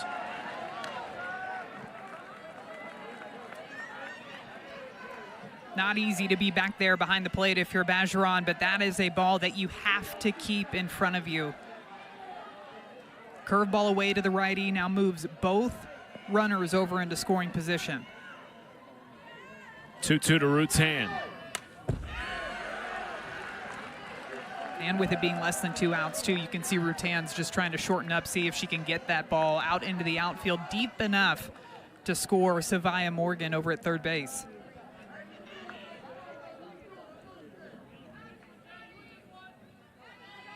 Middle infielders playing in, corner infielders playing back just a little bit, pretty much even with the bases.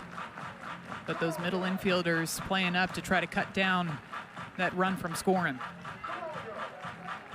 Tennessee today just 1 for 7 with runners in scoring position. Big opportunity here for Rutan. Laser into left field, caught.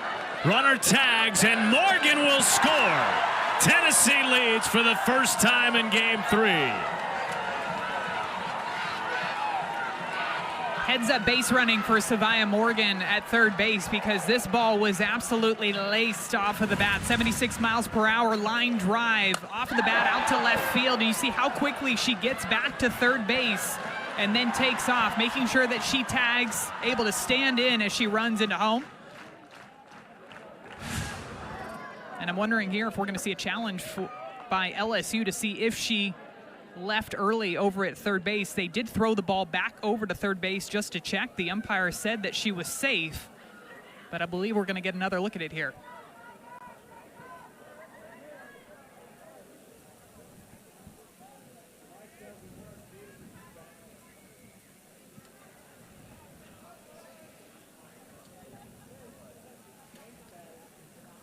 Possible microphone malfunction at the moment for our third base umpire, Carlos Guzman.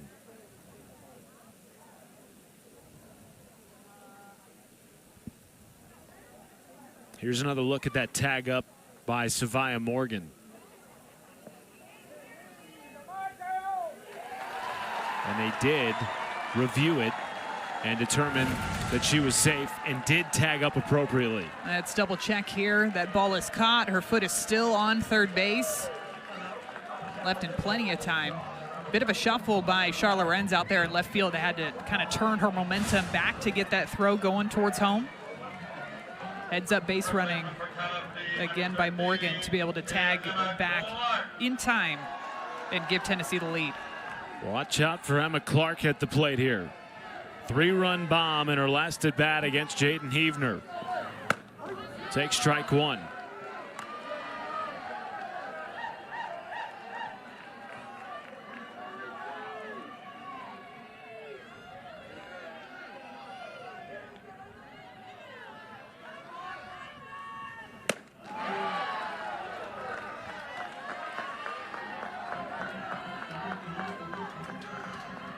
Heavner was so instrumental in LSU's ability to secure a home regional last year. This year becoming the ace after losing two-time All-American Sydney Berzon to the transfer portal, now of course at Oklahoma. Has dealt with injuries throughout the course of her career.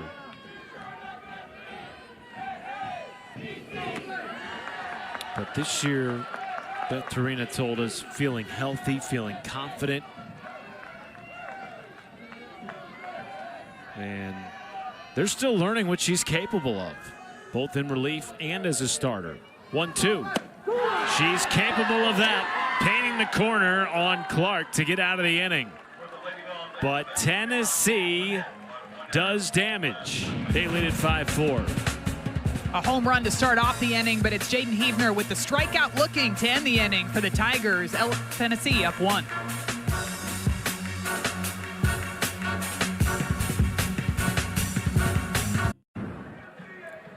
Welcome back to Rocky Top. Tennessee with their first lead of the game, 5-4, going for a series sweep to open the first series of SEC play.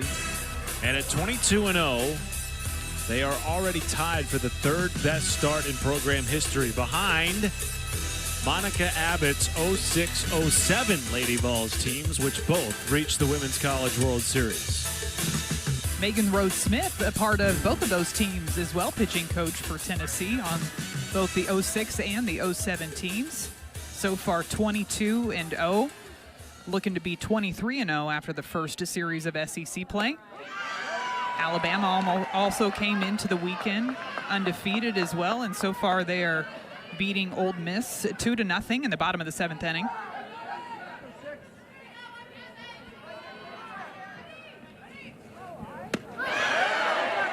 Good pitch there from Sage Margetko. 0-2 on Kylie Edwards. Pulling the string on that changeup, 48 miles per hour down in the zone. And another at bat where Margetko is finding herself ahead in the count, 0-2. Right back to her. Look what I found, says Margetko, one away.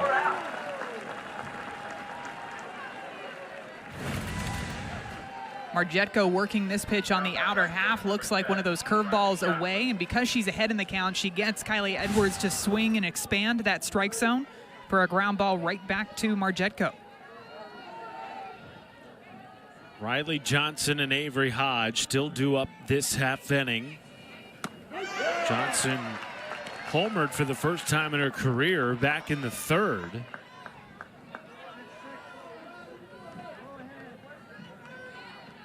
Part of a 4-run third inning for the Tigers.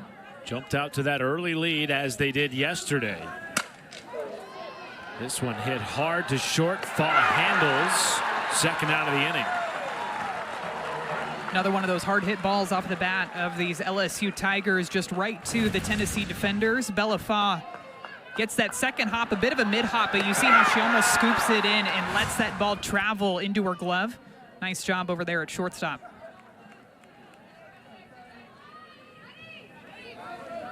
And now Hodge trying to turn the lineup over for Jayla Lassiter. The LSU Tigers leadoff hitter awaiting on deck, who has homered already today.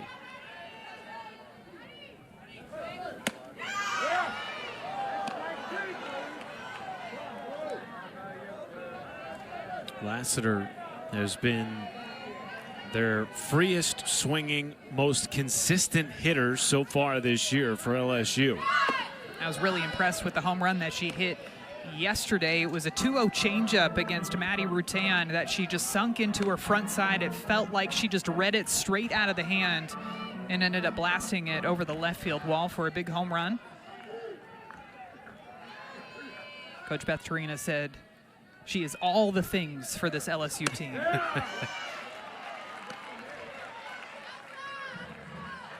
One of those leaders that you love to have right at the top of your order, especially in a game like this one. Game 3, LSU's trying to walk away with a win. And it's another game in which LSU has had the lead early and Tennessee has fought their way back. So can LSU change things around to try to put some more runs up late in this ball game? LSU's lone loss this year when scoring first was yesterday in game 2 of this series. Hodge will turn the lineup over for Jayla Lassiter. A 2-out walk to extend the 6th.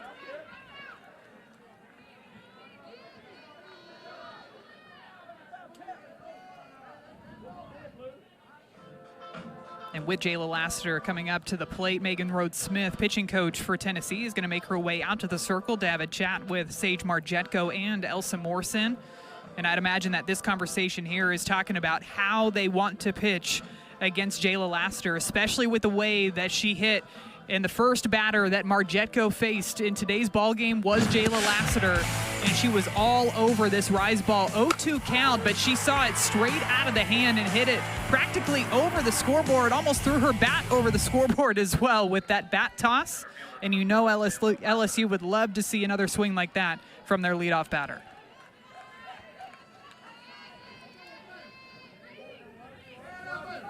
That bomb in the third off Marjetko was already her second home run of the series. And as you mentioned, Lassiter really represents everything you want in a player. Beth Torina told us the second-year transfer from Ole Miss still has a chip on her shoulder despite having that career year a season ago. Still feels like she has something to prove and plays that way at LSU. What I really appreciate about the way that Jayla Lassiter plays, and especially her offensive part of her game, is looking at the way that she improves every single year. Even going back to her time at Ole Miss, batted .287 her freshman year, then .314, then .330 last season. And she's all the way up coming into today's game, up over .360. So to see that continue improvement from Jayla Lassiter year over year, it's not easy to do, especially when you're in the SEC weekend in and weekend out with all the scouting that all of these teams have against you. Draws a walk. Third time aboard today for the LSU leadoff hitter, and now Sierra Daniel will come to the plate with a tying run in scoring position.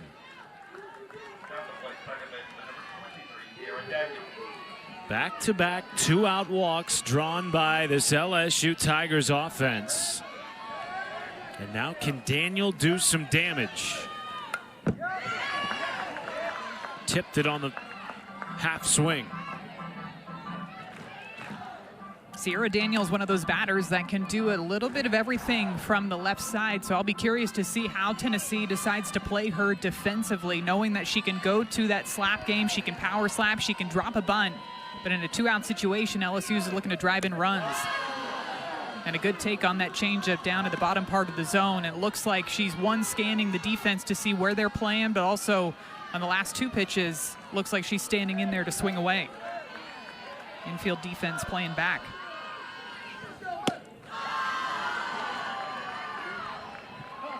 Daniel came into game 3 batting .387, reaching base over 50% of the time. She is still seeking her first hit in this series.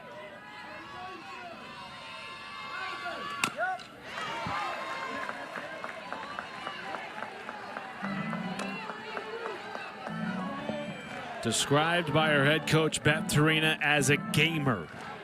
A player you want 25 of on your roster. Major moment here in the 6th. Good eye by Daniel and a full count with the tying run at second base. Everybody clap your hands. Come on, y'all. I feel like the mist is coming down just a little bit harder in this inning. Why wouldn't it? I've got Just to work on my add to the weather drama. reports. Yes, I need to work on that. But it's been steady, we could say, throughout the game, but it looks like it's pouring down just a bit more. Matt Schumacher, the queen of weather. Maddie Shipman with you. LSU trying to avoid a sweep at the hands of #1 Tennessee. Daniel lays off the 3-2, and the bases are loaded in the 6th. You can see Marjetko out there trying to get a fresh softball to keep the seams dry on these pitches so that she can get better control of them, because she only had 1 walk throughout the game heading into this inning, and now she's walked 3 in a row. And now we're going to have a pitching change, it appears, for Tennessee. We will step aside and tell you about the change when we return. Bases loaded for LSU.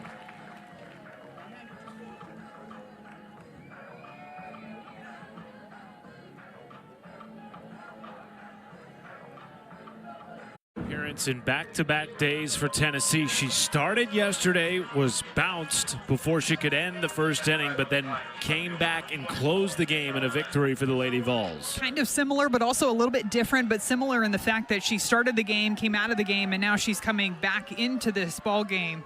But she's coming into this game in a 2-out, bases-loaded situation facing Char Lorenz. Went 1-2-3 in her lone inning so far today. It's a long foul ball off the bat of Char Lorenz. We thought it was possible that Karen Weekly would send Newer back into this game, as we did see yesterday. Faced the top 3 in the order in the first inning of this game. Set him down on 8 pitches, including a flyout by Char Lorenz. 1-1 to the LSU left fielder. A bullpen type of day for Tennessee.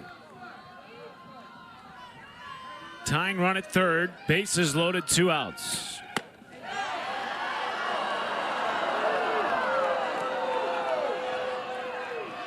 Looked like that pitch might have caught a piece of the zone, but you look at where Elsa Morrison is set up. That pitch was supposed to be low and outside, one of those off-speed rise balls out of the hand of Newer, and it works its way back on the inside part of the plate. That ball got past Morrison, but took the best of hops off the backstop, keeping all runners at bay. I think that's a smart play by Avery Hodge, too, staying over at third base, because that ball popped straight back off the netting, right back to Elsa Morrison, who tracked it off of the glove into the netting and right back into her glove. 3-1. And a walk to tie the game. Wow. Elsa Morrison did not believe that was ball 4, but it sure was. And LSU takes advantage. And I think there was some confusion, too, at the plate because Charla Renz stayed in the batter's box. Elsa Morrison trying to frame this pitch at the bottom of the zone. And Charla Renz stays there almost like she wasn't sure if it was ball 4, if it was called ball 4, if it was going to be called a strike. That is the 4th straight walk issued by Tennessee pitching.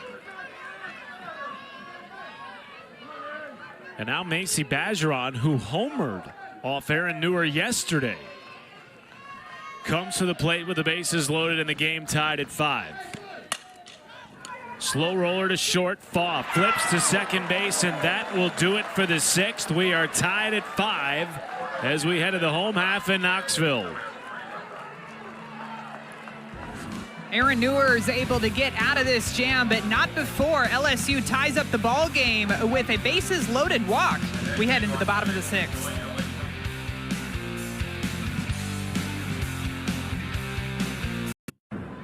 Welcome back to Knoxville. LSU tying the game at 5 in the top of the 6th with 4 straight walks. Great plate discipline by Beth Torina's team, seeking their first top 25 win of the year.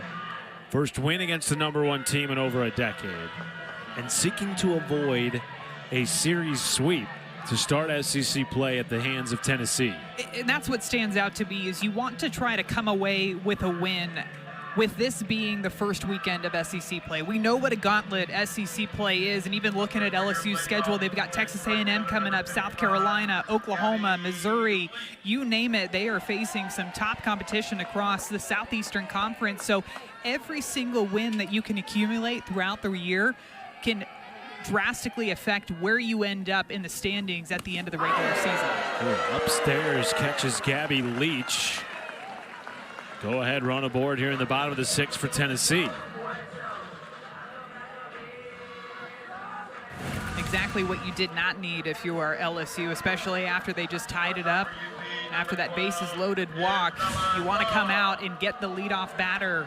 And Jaden Heavner just lets go of that pitch. It hits Gabby Leach, and they've got a leadoff runner on board. 111 pitches for Heavner. Trending towards going the distance for the 2nd time in this series. Did not allow a free pass, Maddie, over the first 3 innings of this game. Now has at least one over the last 3 innings. Have seen some activity in the LSU bullpen, but none sustained. And it seems as of now, this is Heavner's game to win for LSU. And I'd imagine, too, that some of the free passes that we've seen, not just from Jaden Heavner, but also on the Tennessee side of things, have to do a bit with the weather. I mean, it is misty, sure, and it can affect the grip that these pitchers have on the softball, but what can you do to just fight through the weather? Because you can't control it, but this game is still going, so how can you still go out there and execute your pitches? Bunt drop down off the bat of Faw. Heavner spins and fires. Regularly fielding her position flawlessly. Faw does her job, moving Leach to scoring position. A couple of bunts that Bella Faw has laid down today. This one she places perfectly towards the right side of the field, and with Jaden Heavner being a lefty, it's going to be a little bit more difficult for her to try to get that lead out over at second base, so she decides to get the runner at first, and Tennessee successfully moves the runner into scoring position. And turns the lineup over to the lefty, Sophia Knight.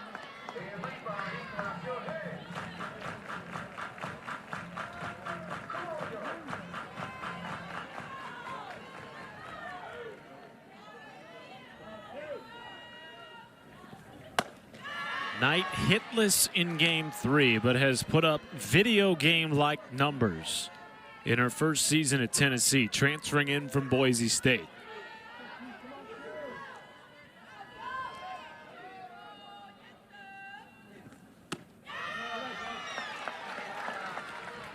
Came into the day ranked in the top 10 in the country in batting average, hitting .569. Running a 7-game hit streak.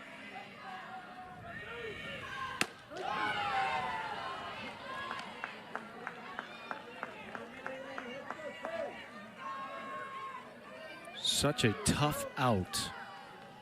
A classic triple threat in the box that Tennessee felt it lacked last year. Full count. To your point about being a tough out, only 3 strikeouts so far this season for Sophia Knight. Had just 10 strikeouts all of last year. Broke the Mountain West record with 103 hits and spoils the 3-2 here.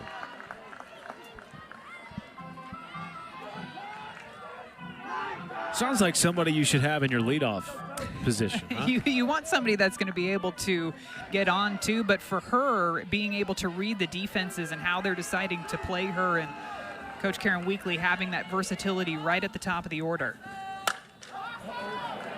Flares this in foul territory. Lorenz was tracking it, and it gets out of play.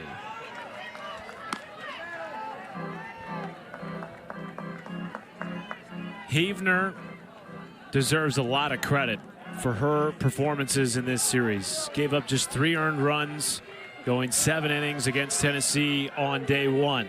And walks Sophia Knight here.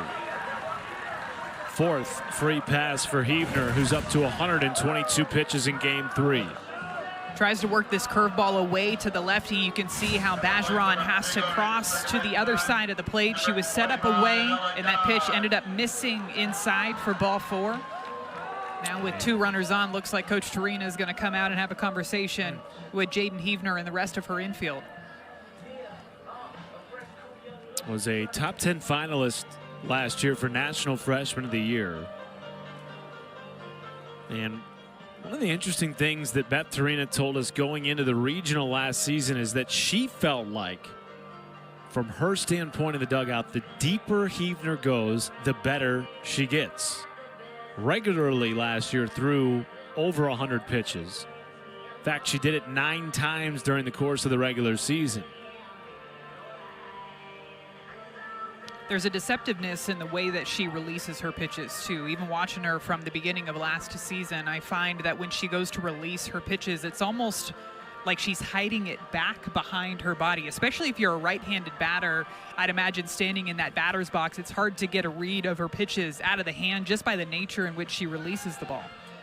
So if you're Ella Dodge, and this is the 4th time you're facing Heavner today, let alone how many times you faced her in game 1, what's your approach with the go-ahead run in scoring position? It's interesting because her last at bat, she hit a home run off of Heavner, and it was a curveball that probably missed too much over the plate. So maybe she decides to work her on the outside part of the plate, see if she can get that ground ball to the left side of the field. I normally say maybe try to mix in an off speed, and she does that right there, 59 miles per hour. That's a pitch that we've seen a couple of times today, but she doesn't throw all that much. But if you can mix that in, get the batters thinking about it, especially if you're able to locate it for a strike, and then work that curveball away from the lefties, I think that's where she's going to find success against the meat of the order. Right there, back-to-back off-speed pitches. Doing something different. I like that move. I think you have to challenge this Tennessee offense in different ways than what they've seen from you throughout this series.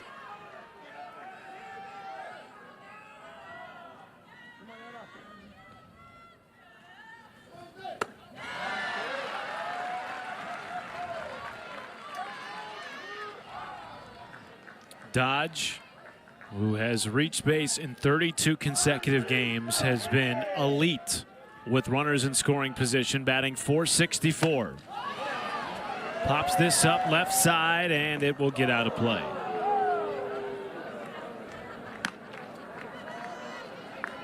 Hope the cell phone wasn't a casualty there. I was going to say, a nice effort. Duck and cover.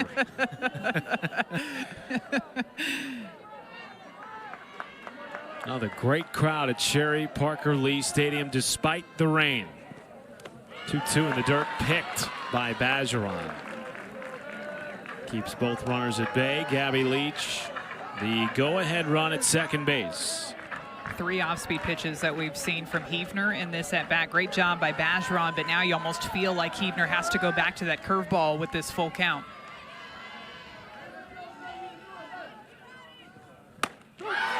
Gets a strikeout on the inside corner. Snap throw down to second, not in time by Bergeron. But some groans throughout the stadium on that called third strike, and Karen Weekly doesn't like it either. Let's take another look at the location here. This is one of those rise balls inside, and Ella Dodge thought it was too far inside. Very, very close, maybe just a hair off of the plate inside. She can't believe it, but that is a huge strikeout for Heavner in this inning. There is a fieriness to the sophomore Jaden Heavner, and we've seen that since her freshman year. Relishes the big moments. It's why they have at times this year used her in relief in high leverage situations. 2-0 count to Elsa Morrison.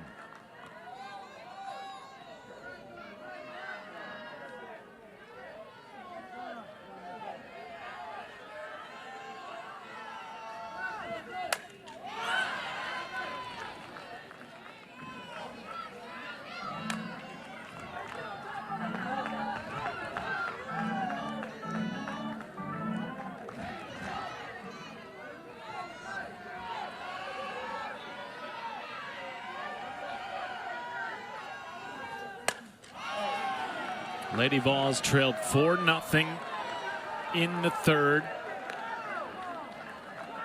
I've seen some nice catches. We have. Looks like that might have been an LSU fan over there making the play. Shout out to the LSU bullpen, too. There were a couple of nice catches in the bullpen.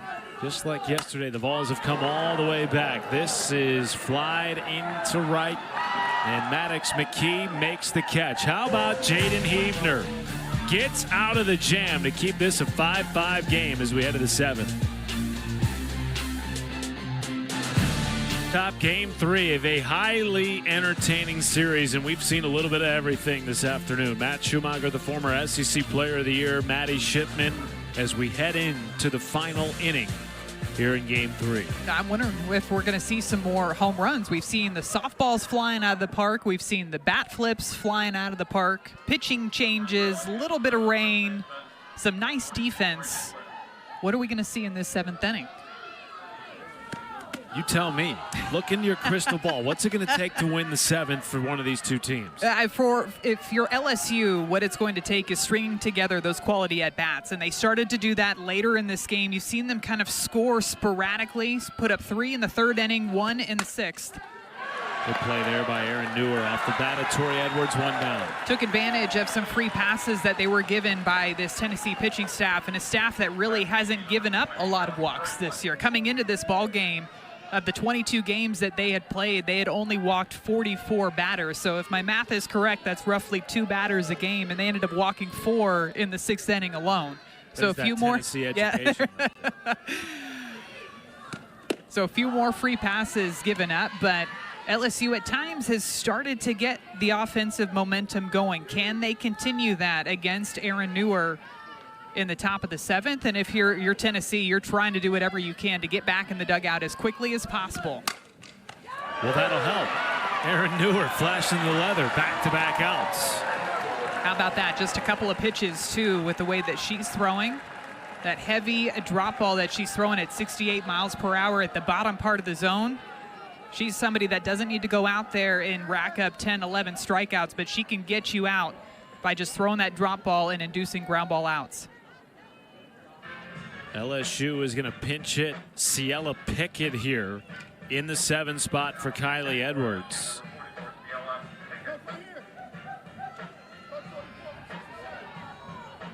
Pickett trying to break up another highly efficient inning for Aaron Newer. Remember, she threw an 8-pitch inning in the 1st. Has thrown just 6 pitches here in the 7th.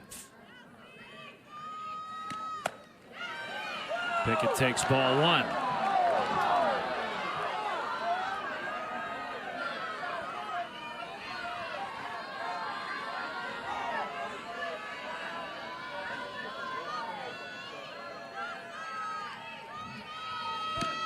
Pickett into right field, testing Leach, down on one knee to make the catch, and a 1-2-3-7 for Aaron Newer.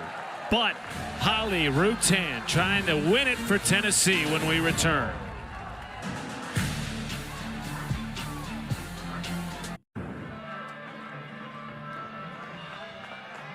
Karen Weekly's team enters the bottom of the 7th, tied at 5 for the first time this year. This Tennessee team has been dominant, off to a 22-0 start, tied for the 3rd best in program history. The #1 team in the country, one of 3 remaining undefeated teams in the land, along with Grand Canyon and Alabama.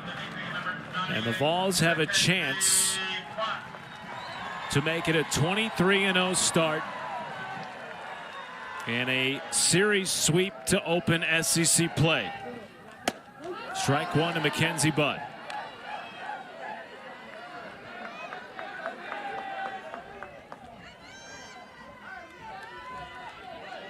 It has been all Jaden Heavner today for LSU.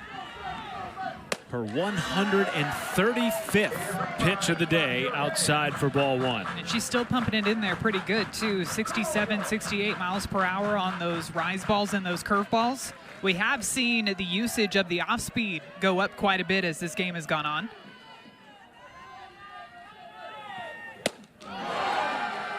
And even just the thought of that off speed there, you could see Mackenzie Butt swing really late on that 67 mile per hour pitch away. She started her off in this at bat with the off speed coming in about 60 miles per hour.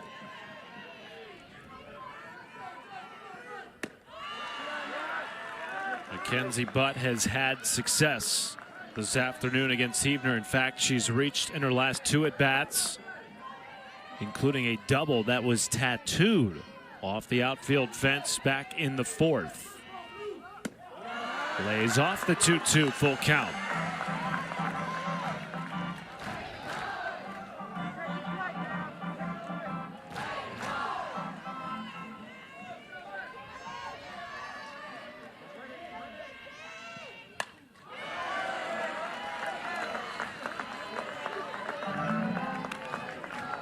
LSU seeking its first win against a #1 team since 2015. They have lost 7 in a row against the #1 team in the country. And a walk to lead off the 7th for Butt, the 5th of the day, drawn by Tennessee. This is where it'll be really interesting to see what Tennessee decides to do here. Are they going to go ahead and lay down a sacrifice bunt, move that runner over into scoring position? We've seen them bunt several times today. And Alana Leach had come in defensively out in left field, so here she is stepping up to the plate for her first at-bat of the day. Homered in a pinch hit opportunity yesterday. Sends this into left. It is caught by Char Lorenz. And back to first goes Butt, 1 down.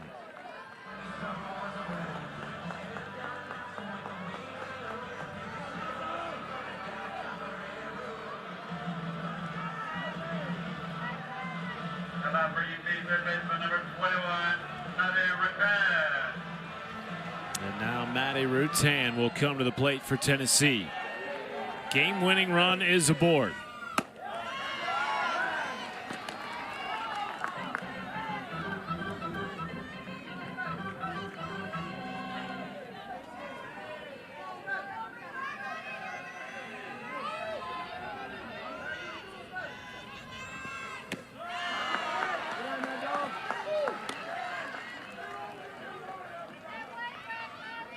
Rutan already in the series with 3 runs batted in.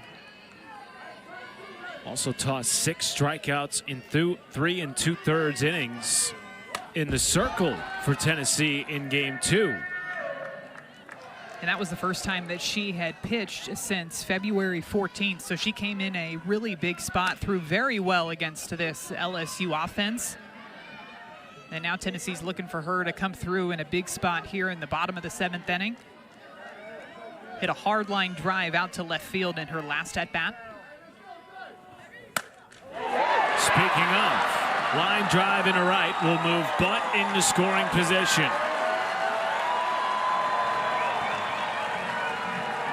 Another great piece of hitting by Maddie Rutan. This time it's on the opposite side of the strike zone. Jaden Heavner goes with this rise ball up and away, and she smokes this one out to right field, excuse me. Good job by Riley Maddox McKee, who is now playing right field for LSU, to keep that one in front. With the mist that's been coming down, you could see how that ball just skipped off of the grass. And if that ball got by her, that would have been a game winner for Tennessee. Again, Beth Torina out of the dugout, this time with her scorecard and lineup sheet. Will she make any changes here? 145 pitches for Jaden Heavner. Went the distance in game 1. Allowed 3 earned runs in 7 innings. But it doesn't appear this is about a change. This is about how to defend Tennessee with the game-winning run in scoring position. Well, how about the confidence of Beth Torina and her sophomore Jaden Heavner? It's one of those moments, too, where given the way that a lot of teams operate, using a bunch of different arms in different moments, trying to play matchups, a bit old school here for Beth Torina, and I like it. I like the idea of Jaden Heavner battling through in this moment, because you want to learn from these moments. What can you do when you're tired, when you're in game 3 of a series, when a team has already seen you throughout this entire weekend and it's getting late into the game? What else can you throw at this team to keep them off balance and to keep your team in this ball game? 4 strikeouts, those 5 walks on the day, but that's nothing new for Jaden Heavner. She is known to be able to get herself out of jams. McCall Sims has come in to pinch run at second base for Tennessee, with Emma Clark at the plate. And Maddie Rutan over at first. 1-0 to Clark.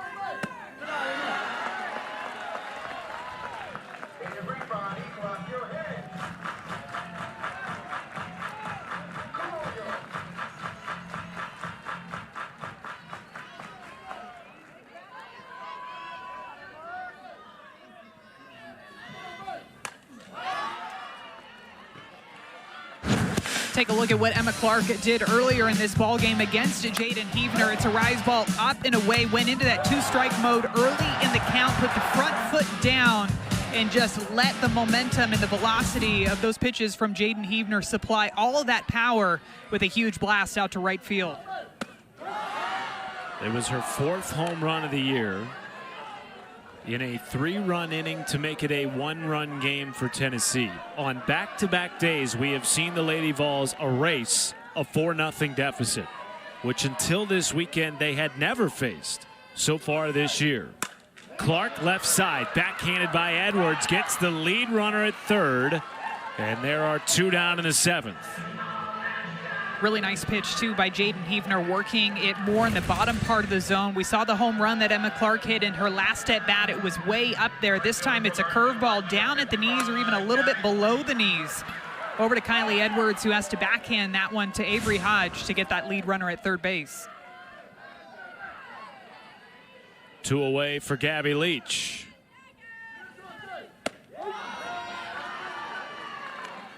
You know, you mentioned something earlier when we saw Beth Torina come out about what can you learn from this if you're Jaden Heavner and LSU. The same can be said for Tennessee, having not yet this year been put in these situations. #1 team in the country, Maddie, 22-0, have been dominant in so many of their games. And it's figuring out how to deal with the high-pressure moments, whether you're LSU or whether you're Gabby Leach in this situation. You just saw her swing at a pitch up over her head, and she called timeout herself to go over and calm things down, slow the game down a bit, because in these moments offensively, you want to be the hero. You want to be the one that hits the walk-off hit or the walk-off home run. But at times that softball can get just a little bit too big. So what can you do to slow things down and get back into that process-oriented mindset in that 2-strike approach that Tennessee has been so good with throughout this weekend? She has already been a hero in this series. 4 for 4 in game 2 with a pair of homers. Has singled off Heavner this afternoon. Game-winning run in scoring position, 2 outs and a 1-2 count.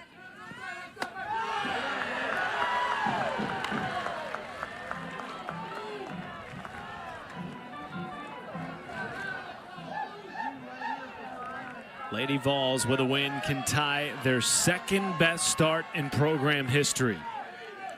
2-2. Full count to Leach.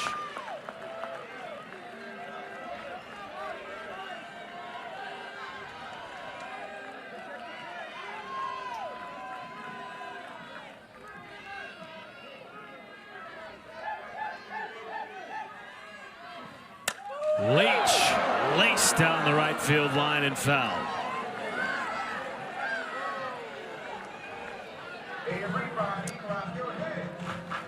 With the way that Gabby Leach has been hitting, I feel like I'd almost be tempted to throw something outside of the zone that if she swings at it, she might get herself out, but I would not leave anything over the heart of the plate. She just went 4 for 4 yesterday with 2 home runs. She has a hit already in this ball game. It just feels like she's been seeing the ball extremely well this series.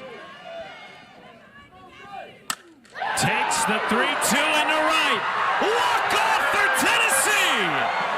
And the Lady Vols remain undefeated at 23-0.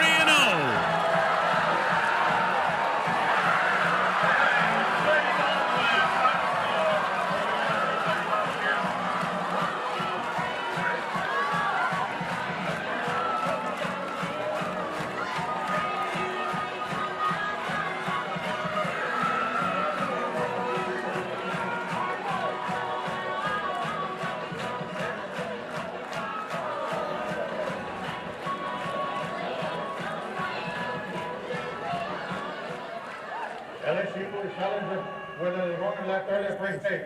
Review. Hold your horses, everybody. We have a review.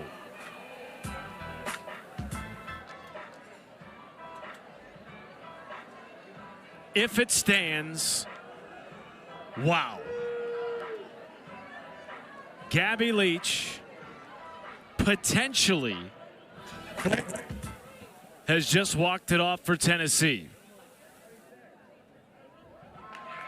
Completing back-to-back come-from-behind victories. And they have confirmed the home run stands for Gabby Leach. An 8-5 win in Game 3 and a series sweep for the Lady Vols. What a swing, what a moment, and what a weekend for Tennessee. Not even close to leaving early. 3-run home run walk-off game winner for Gabby Leach. 3 home runs for Gabby Leach in 2 days, and none bigger than that 3-run home run that she just hit to end the game and to extend the winning streak for the Lady Volunteers. 23-0, tied with the 2007 Lady Vols team, which reached the Women's College World Series for the second best start in program history. And we've seen the Lady Vols do it in a myriad of ways, including back-to-back days erasing a 4-0 deficit. What theater to open the SEC season. We send you to Florida and Missouri next. For Maddie Shipman, Matt Schumacher saying so long from Knoxville.